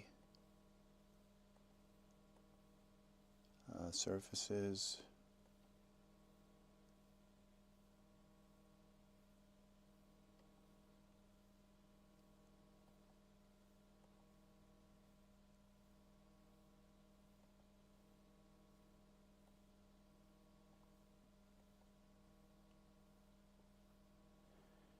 And absorption multiplier. Which way does it absorb? Okay, that's less, that's more absorption. This would be less. Ooh. Hardly none at all. Oh, what happened there?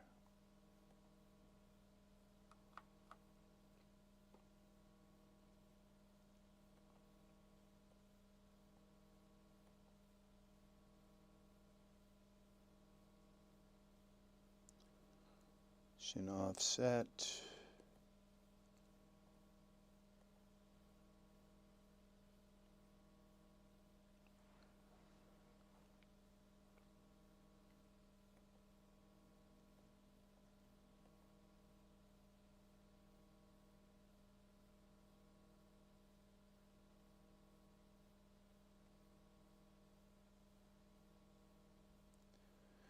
Oh, the offset. What am I doing with the offset?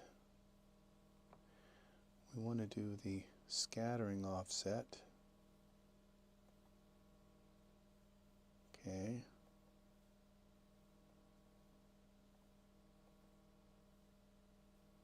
There we go.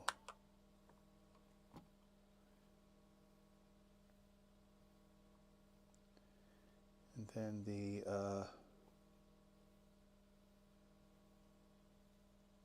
color.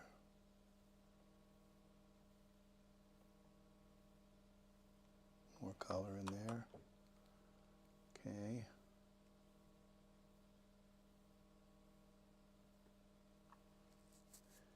Let's just take this light down some. This distant light is just too much. 2. Let's go to 4, 3.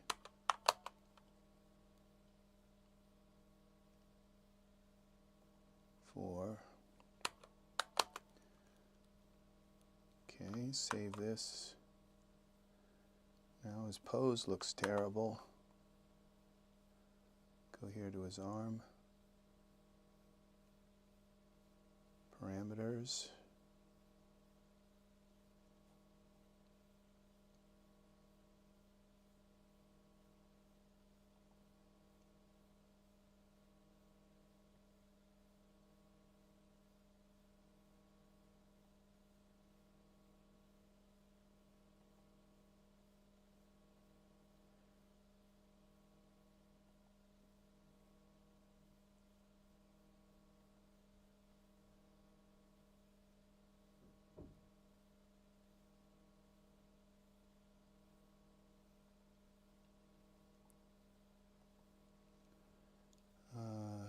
twist.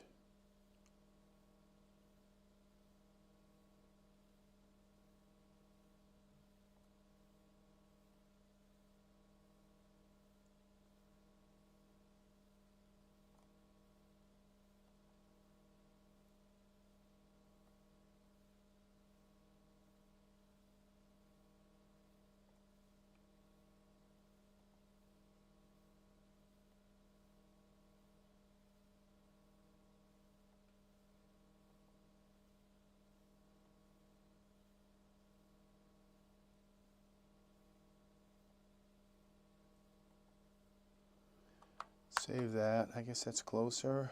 You want to kind of want and bend this a little bit.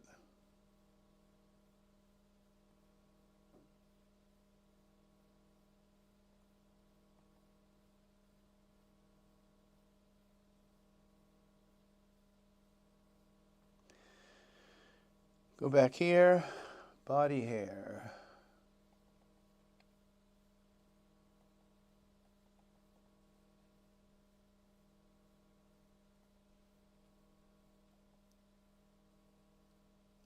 I think I just put body hair on his arm. We need it to actually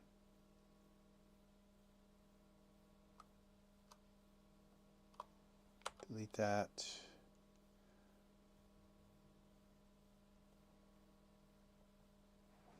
Okay.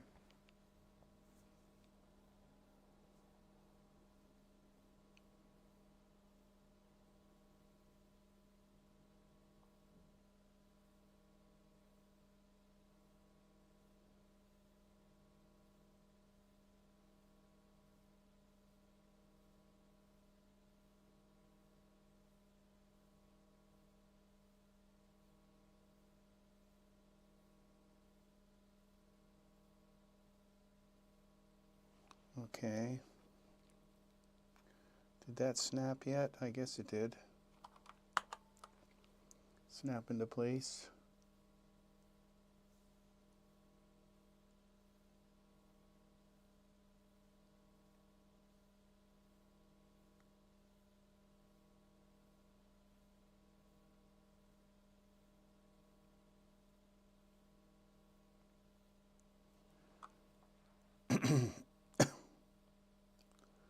This kind of works.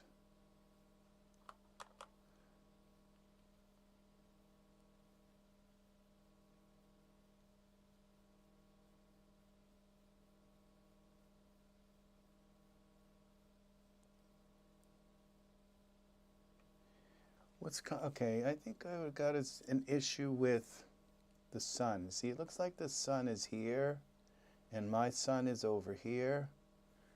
So I think what I'm going to do is try to move the sun so it's in the right place.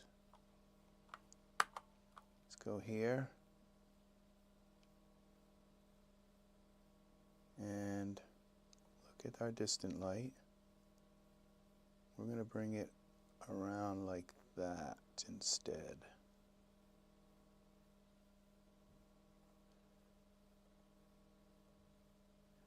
Back to our camera.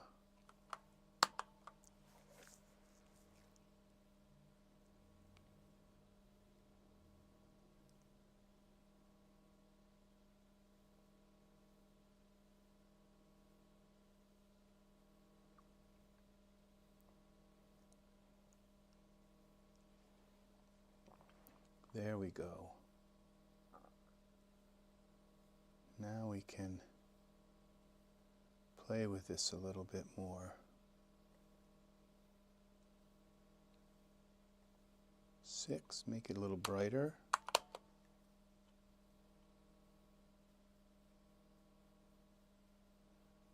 And add a little bit of warmth to it.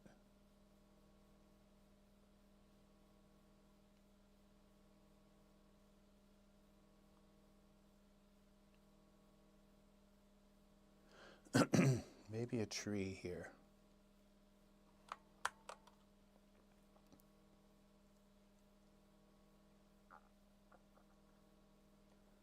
Let's go and look for clear this. Willow.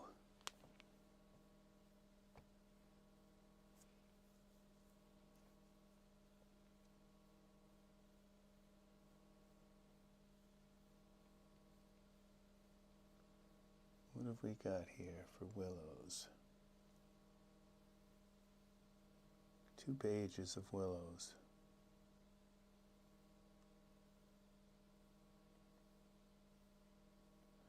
I don't know if I can use these.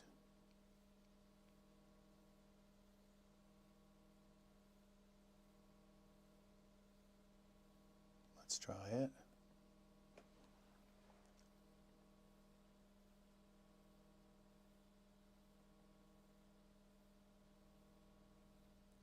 Yeah.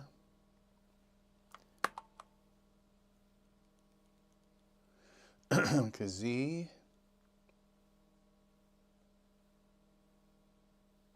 X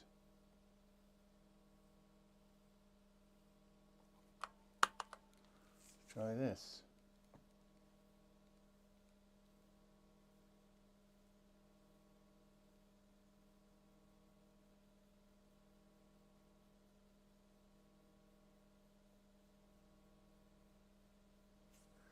That just cut out all our sun.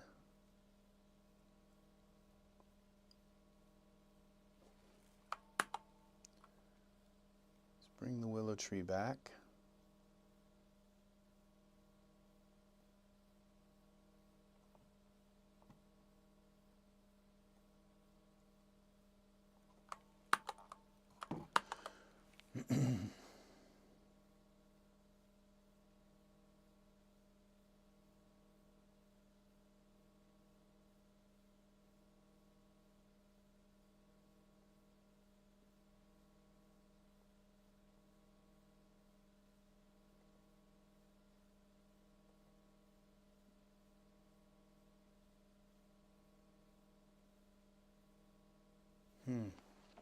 It's kind of pretty. I think it kind of disturbs the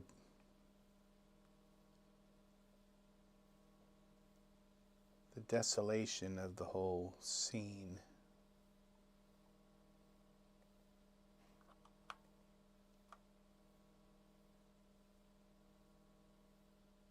Kind of the dusty desolation.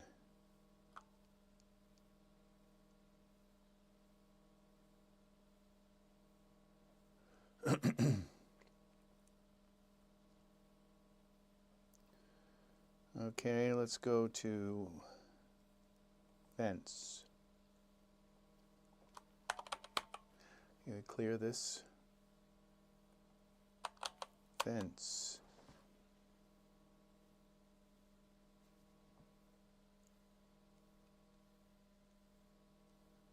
We're looking not just for any fence. Broken fence. There it is.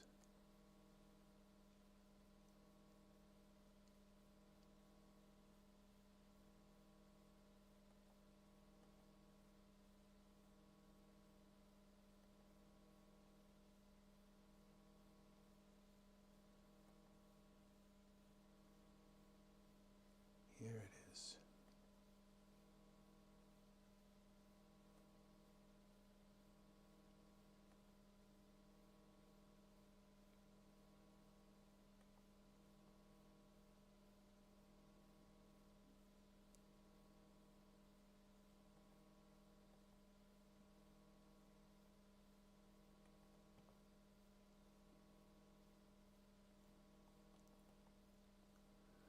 Let's try that. Let's go here.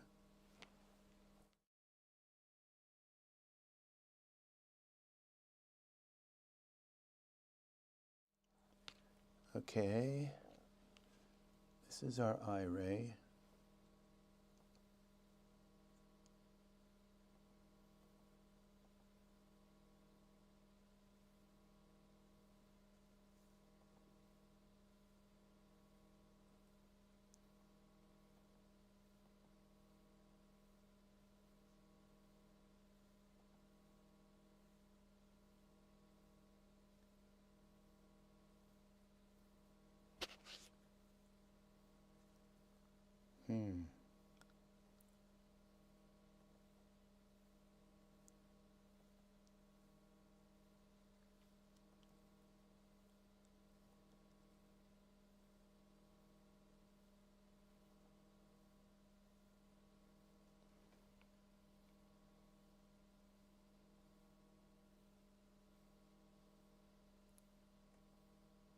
No, I don't think it brought in the 3D light one that I was using.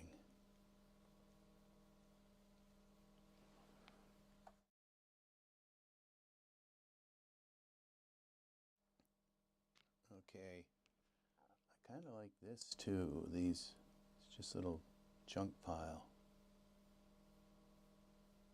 Okay, those are mats. We have to find the actual pile.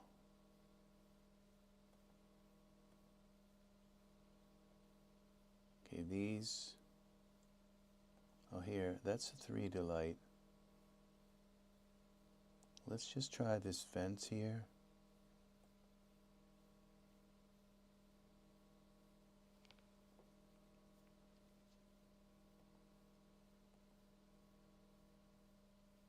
See, it's missing a piece.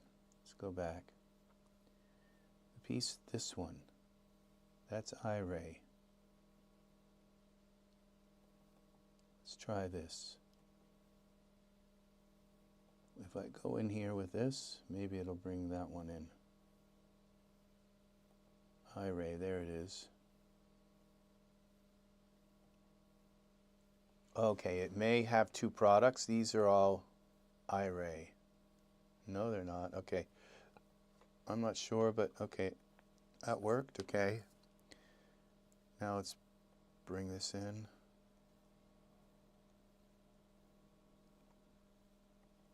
The vents.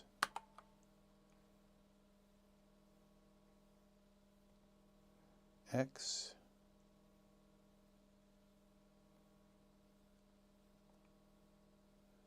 Z. X.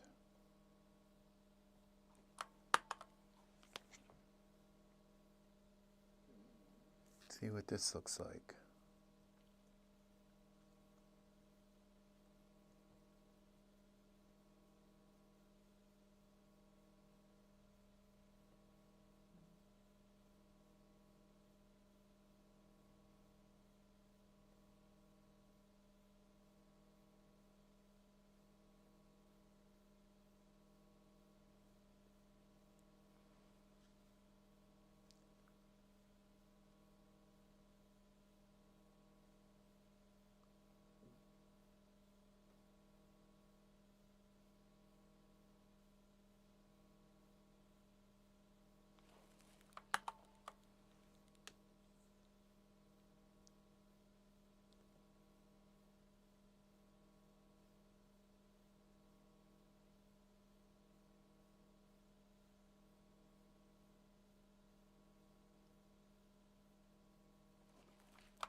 Okay.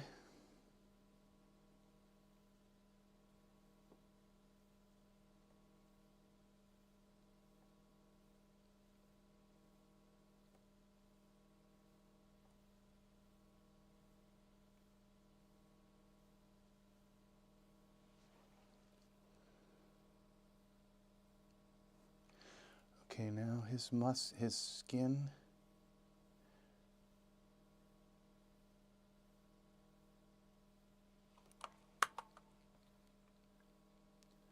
Okay, I have to bend his shoulder out some. Z.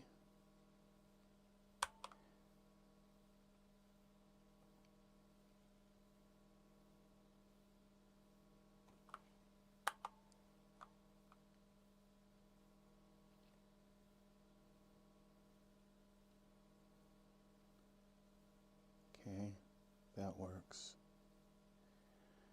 And let's take the body hair down a little bit. Okay, he doesn't need leg hair. There's some things we can kind of clear up the scene a little bit because the pants are covering that. So he doesn't need leg hair. He doesn't really need nostril hair, but we'll leave it. Torso, arms, armpit, scalp. Okay, that's all good. The leg hair can go. And the other thing was, okay, this all looks good here.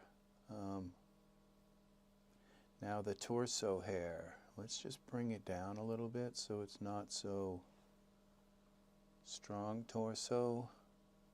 surfaces here. Was it surfaces? No, it's in parameters.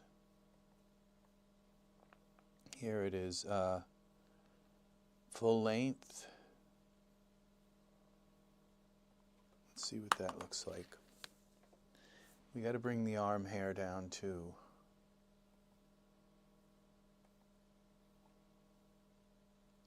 Length. Okay.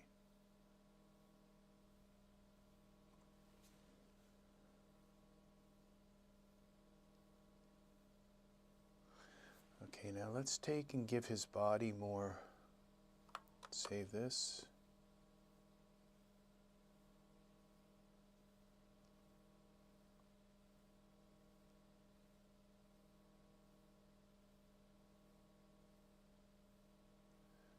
Give his body more.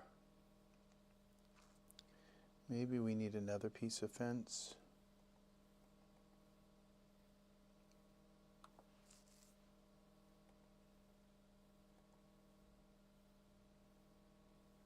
Okay.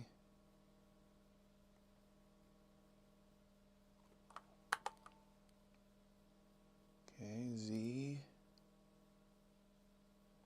X,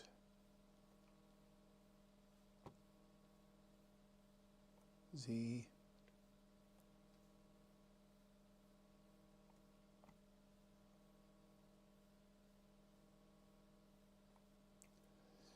Z,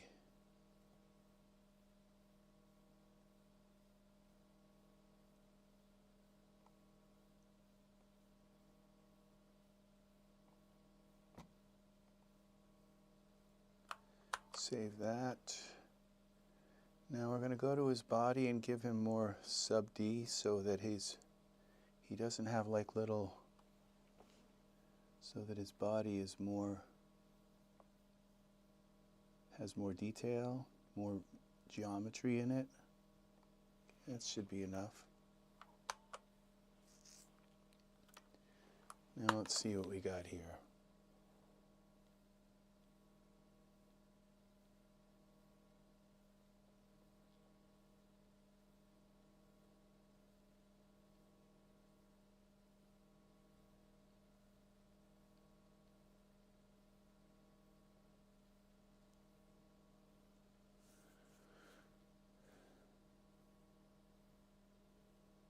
That kind of works.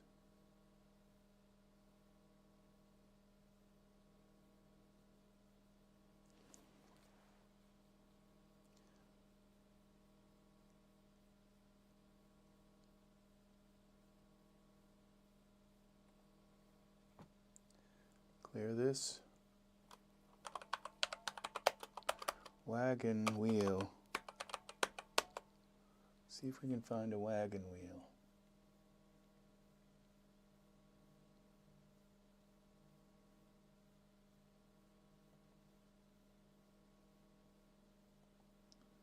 This is digging way back. This is a DUF file. It's probably not Iray, but it'll still work. Let's try bringing that in.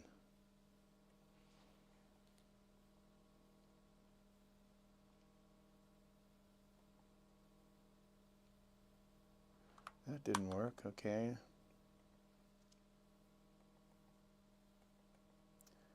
Come on. There it is. 9. Let's take this wheel. Bring it back. Let's rotate it on the Z. No. X, Y, X.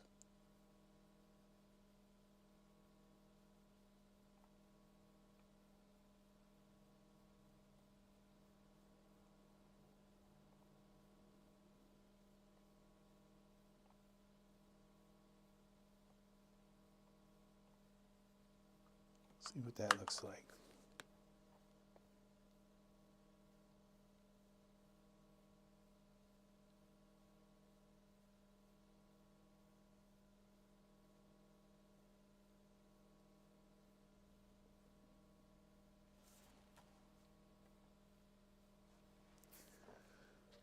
kind of works.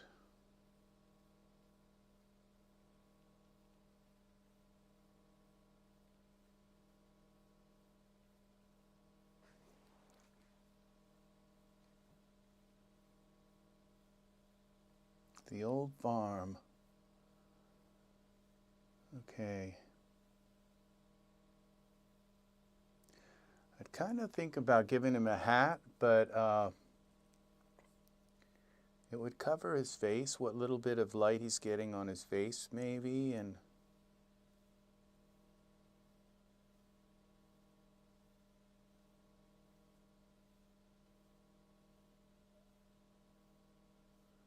oh, fixer-upper. Let's make this wagon wheel darker, okay? It's just too bright.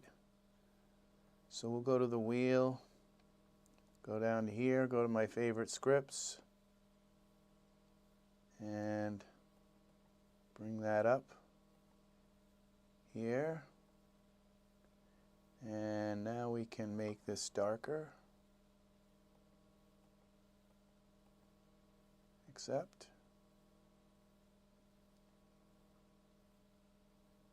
Did that work?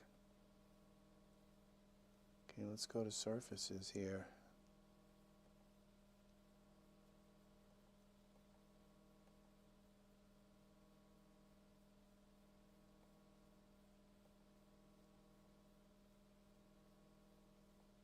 I think that worked. See, this wagon wheel is not Iray. So let's go back here again. I don't think this, I don't know if these scripts, this is 2026. I don't think these scripts are supposed to work with this. We got the 3D light. Watch me, tell me this doesn't work. No, see, that one doesn't work, but it looks like the brightness manager was fixed. But we'll just take this diffuse color, bring it down. There it is. And now our scene is starting to kind of look like it's supposed to. But let's take our environment options here and let's just go down a little bit more with this. Hello, Xavier. How are you? Hello, hello.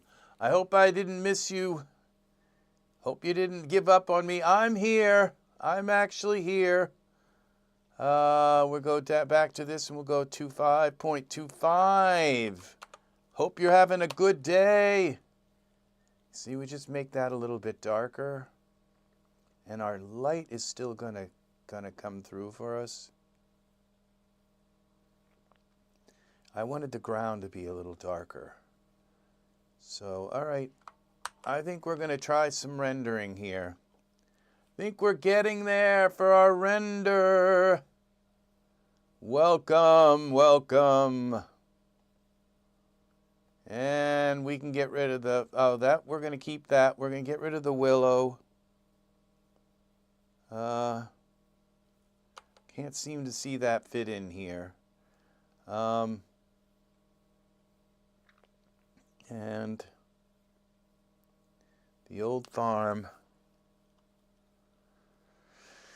Let's see, now render settings. We go to progressive renders, maximum samples, maximum time, render quality off.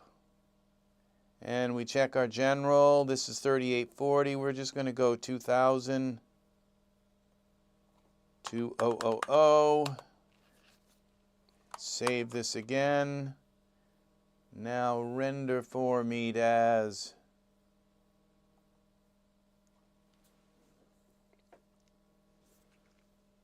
That's 16 by 9, okay.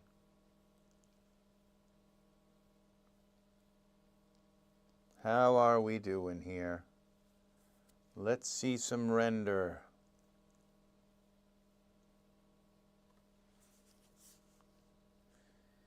So, where this is at the old farm.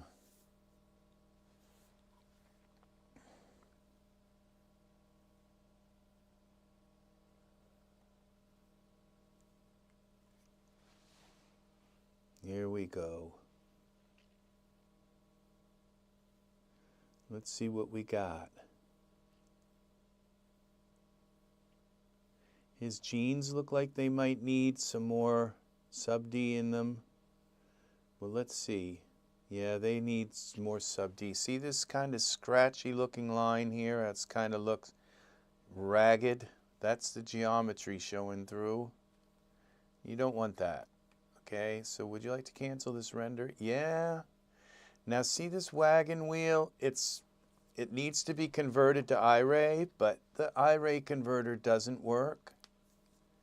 Just doesn't even, Daz won't, 2006 won't. Now I could load this scene into 2024, just 4.24 just to change the wagon wheel, but it's just doesn't look right.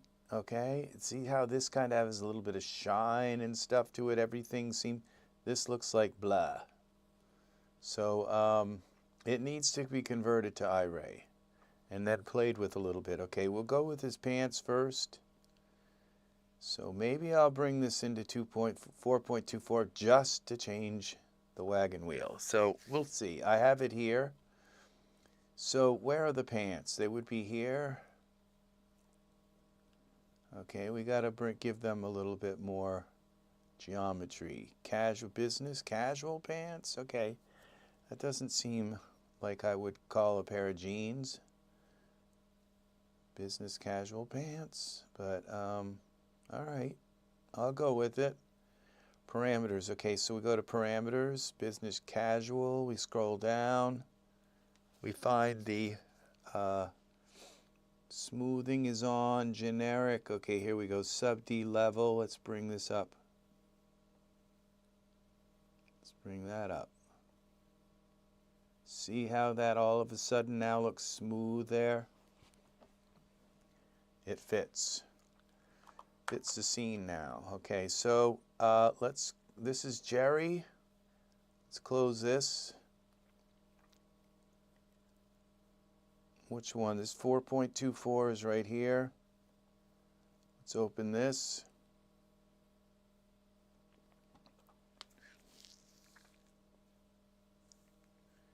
See if it will load. Will need to be restarted for newly authorized plugins. So, file, open. I don't think I need to worry about them. Okay, Jerry.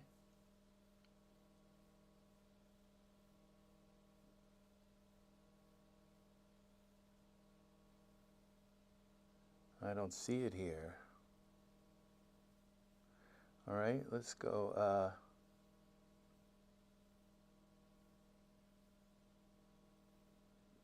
I might have to open that back up and find out where the heck I saved it. Let's go up here.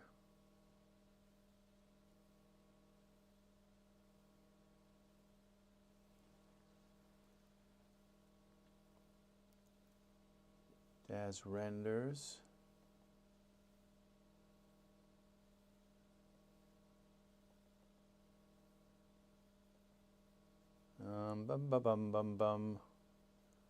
Saved my saved items? No. Okay, let's see. We can open them both at the same time.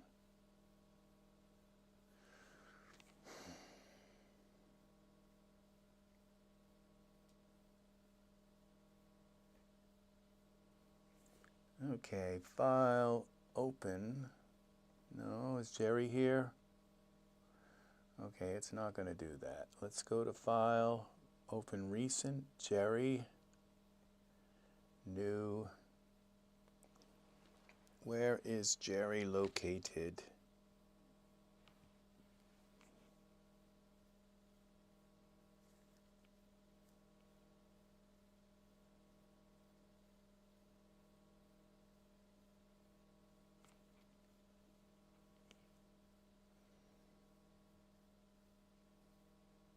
Come on. Load. Okay, we lost Xavier. Aw. Okay. I was busy. I was fixing the fence. Oh, everybody's too busy today. I haven't eaten anything today. I get croupy when I don't eat.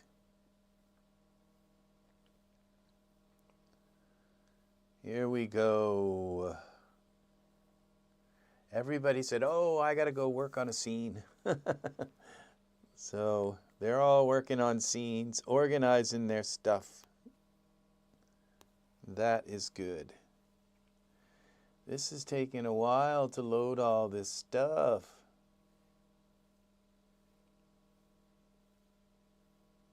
There we go. All right, where is this? Save as, scene. My Daz Studio, okay. All right. That's 2 feathers. Let's go up to C.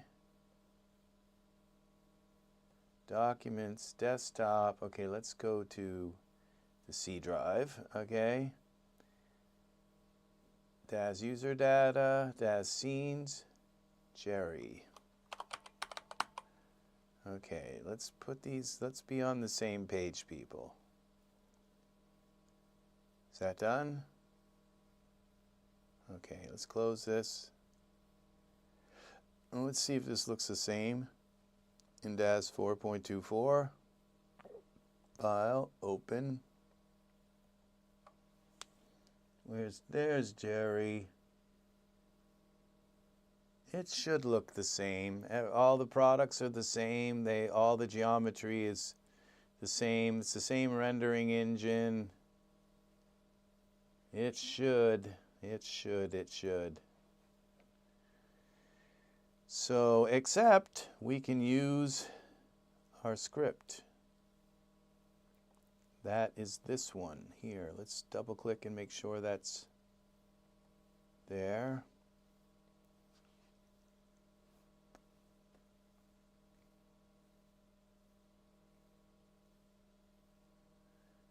Okay, it's loading.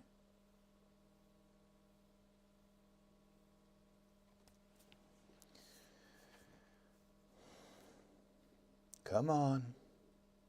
I know you can do it. I don't know why I built that in in Daz 2006. I'm on my computer. This has a 4090, which means it can render in 2006. But why use it when you can't run scripts? I'm wondering how long it's going to take for that to get fixed, because that is a serious issue. Okay, let's see what this looks like in Iray. Is this all going to work? It is. It looks exactly the same. So now we've got to select, we go to our scene, select our wheel. Okay, let's open this. We should be at, there's our script. Okay. Now we're going to scan the scene and look for Iray stuff. Okay, none of this is PBR, so all this body stuff and fingernails, those are all fine. The only thing we're looking for is the wheel volume, okay, and wisps. Okay, so wagon wheel metal and wagon wheel wood. Okay, find matches, apply presets, and now our wagon wheel is made of something else here. So let's now go to surfaces. Make sure it's all, okay, that's base color. Okay, that's base color, wheel. And we're going to change this color to a little bit kind of yellowish red. There we go. And now I think we can add, instead of just like this, okay, I don't think I want to do that. All right, the metal is a little bit too shiny. Let's bring that down.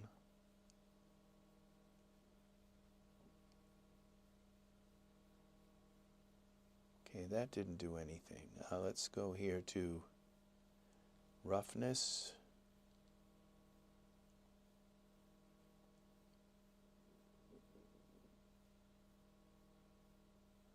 Okay, the wheel metal, and we'll bring the roughness down, make the wood a little shinier. Lobe 1 roughness. There we go. See, now it's responding to the light, and okay, the wheel metal is still reflectivity. I don't think that does it, but yeah, that took some of that. Oh, the white color, the specular color, glossy color. We'll just bring that down a little bit so it's not so bright.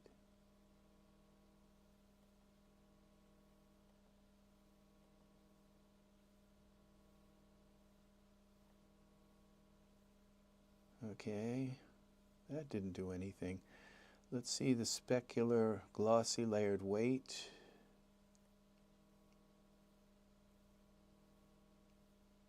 That didn't do anything. Oh, we bring the roughness up some more. That will do something. It's not doing anything.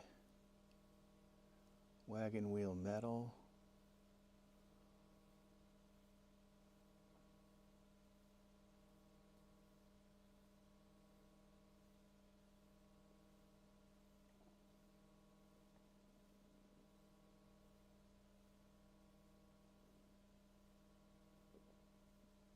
Glossy reflectivity, glossy roughness, that's it. There it is. It's gone now. Let's bring it, give it a little bit of shine.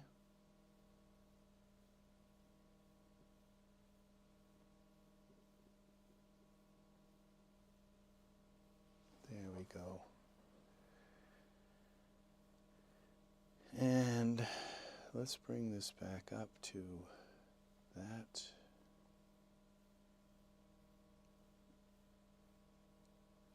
And we'll bring the glossy roughness down up a little more.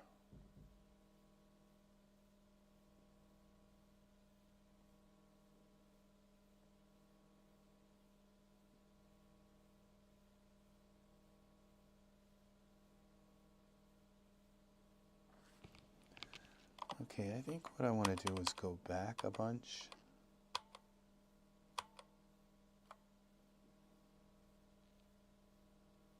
Okay, then we'll bring, see, because I like the little speckles better, but then we'll just bring the roughness up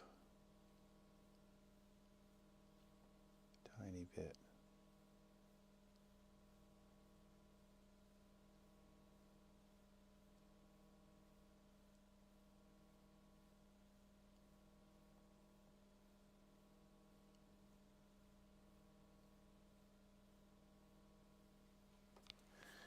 All right, I think we'll leave that like that, and maybe we'll do a little bit of cutout.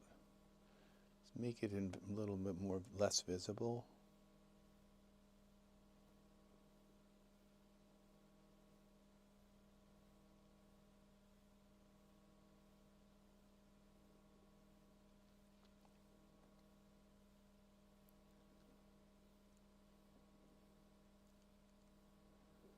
Okay, I think that works. Okay, we're going to save this as Jerry 2. 4.24, we'll call it that.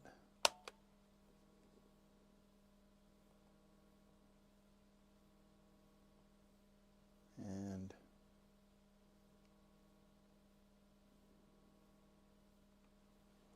what's this?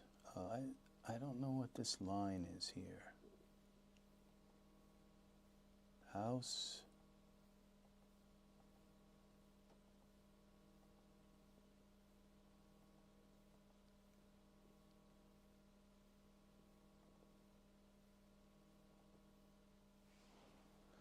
fog wall.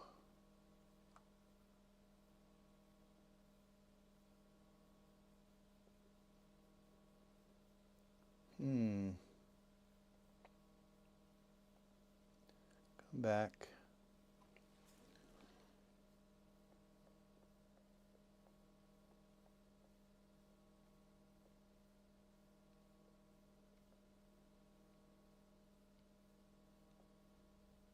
No, that didn't fix anything. Just now my fog wall is gone. Gotta have that back. So I think this is part of my ground fog. If I bring that down, it's gonna go away. So we're gonna just leave that. It looks kind of okay, like it's a sun reflection or something. So I think we're gonna leave this here. Let's do a render now. Let's go to our render settings. I have to reset them, I believe. No, wow, it remembers them across sessions. Okay, caustic sampler, what happens when we turn that on? Well, since it doesn't ruin anything, we'll guided sampling. I'm not sure I like that. Let's go back out of that, and then the other one, spectral rendering. What happens when we do that?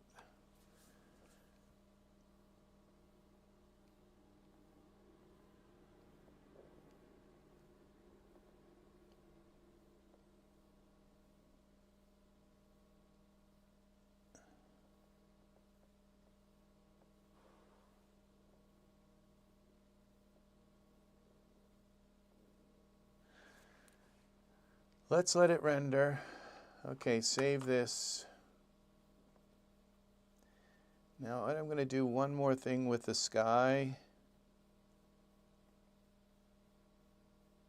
General, okay, environment, parameters.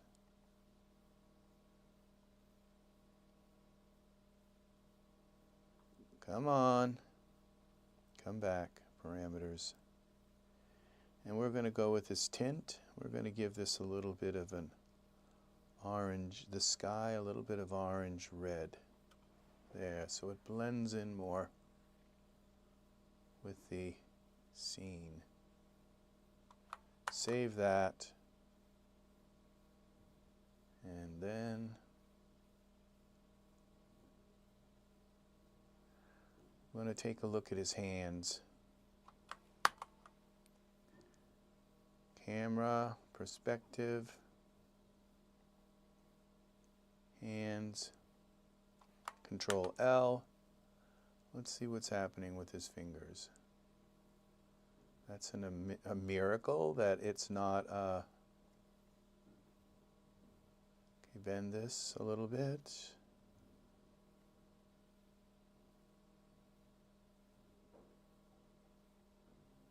Is that? And hand. No, not the thumb. The hand. Bend that out a little bit like this.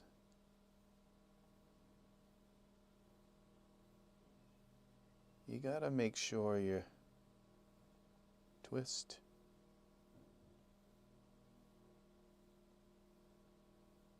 Bend that out.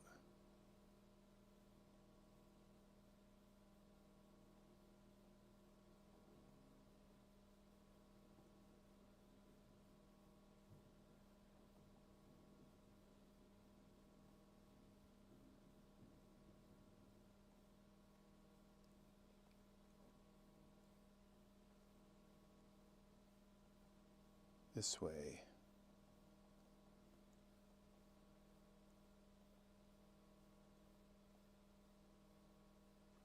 Okay, so we don't have fingers going through this.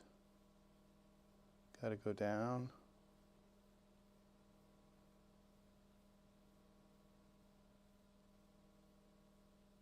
I think we're going to leave it like that, just to make sure. that everything is correct.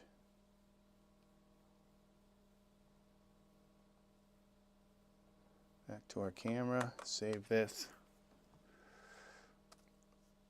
And render. See what it looks like. What does it look like? Okay, this is white. So let's see. Okay, now it's gray. And let's see what we have for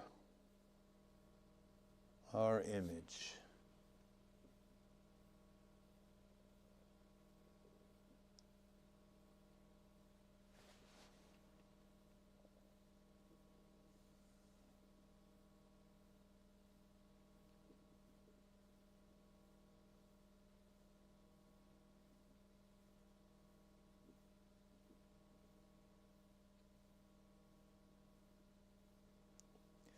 Well, we just let it render for about 20 minutes, 10 minutes, something like that. I don't think it's going to take that long.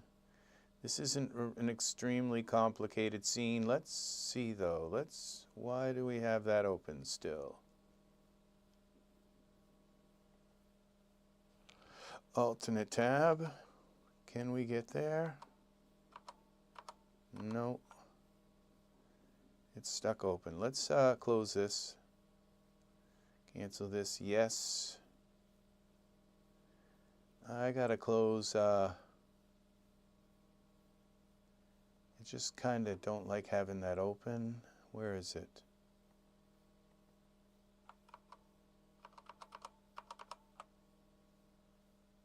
Well, where did it go? Now it seems to be gone. It's like, open this. All right, close. There. Now it should be closed. All right, save this, Control Save. Let's try rendering again. Hopefully it doesn't have that. Maybe it was just stuck in a stale state, stuck in a buffer kind of thing. Not sure why it was showing. So this is going to do it for me for now. Have fun with EZFinder, people. The new version is coming out. Another sip of tea. The new version is coming out, and you will hear from it soon. If you're worried about updating, don't. Just let it update and cover over your current version. It's going to be better than your current version. And also it will just make sure that you link it up to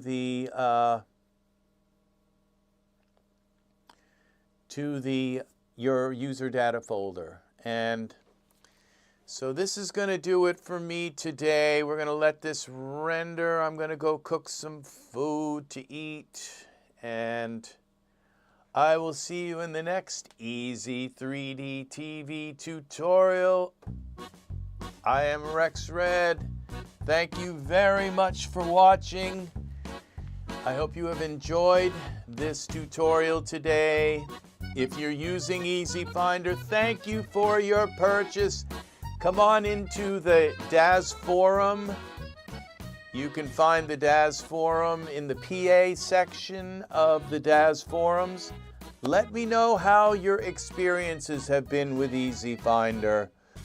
And also, that is a place if you can think of any features that you would like it to have, let me know, and I will put them into the program for you. And then you can say, hey, I am the one that got that feature put in. So, all right, so come on into the forum and say hello. Strike up a conversation. let everybody know how you are using EZFinder, if it's fulfilling a particular case for things that you need. So thank you for watching. I will see you again. Please like, subscribe, click the bell for notification. Angus, have a good night. Thank you very much for hanging in, buddy. You take care. I will talk with you soon, friend. Alrighty. Bye-bye.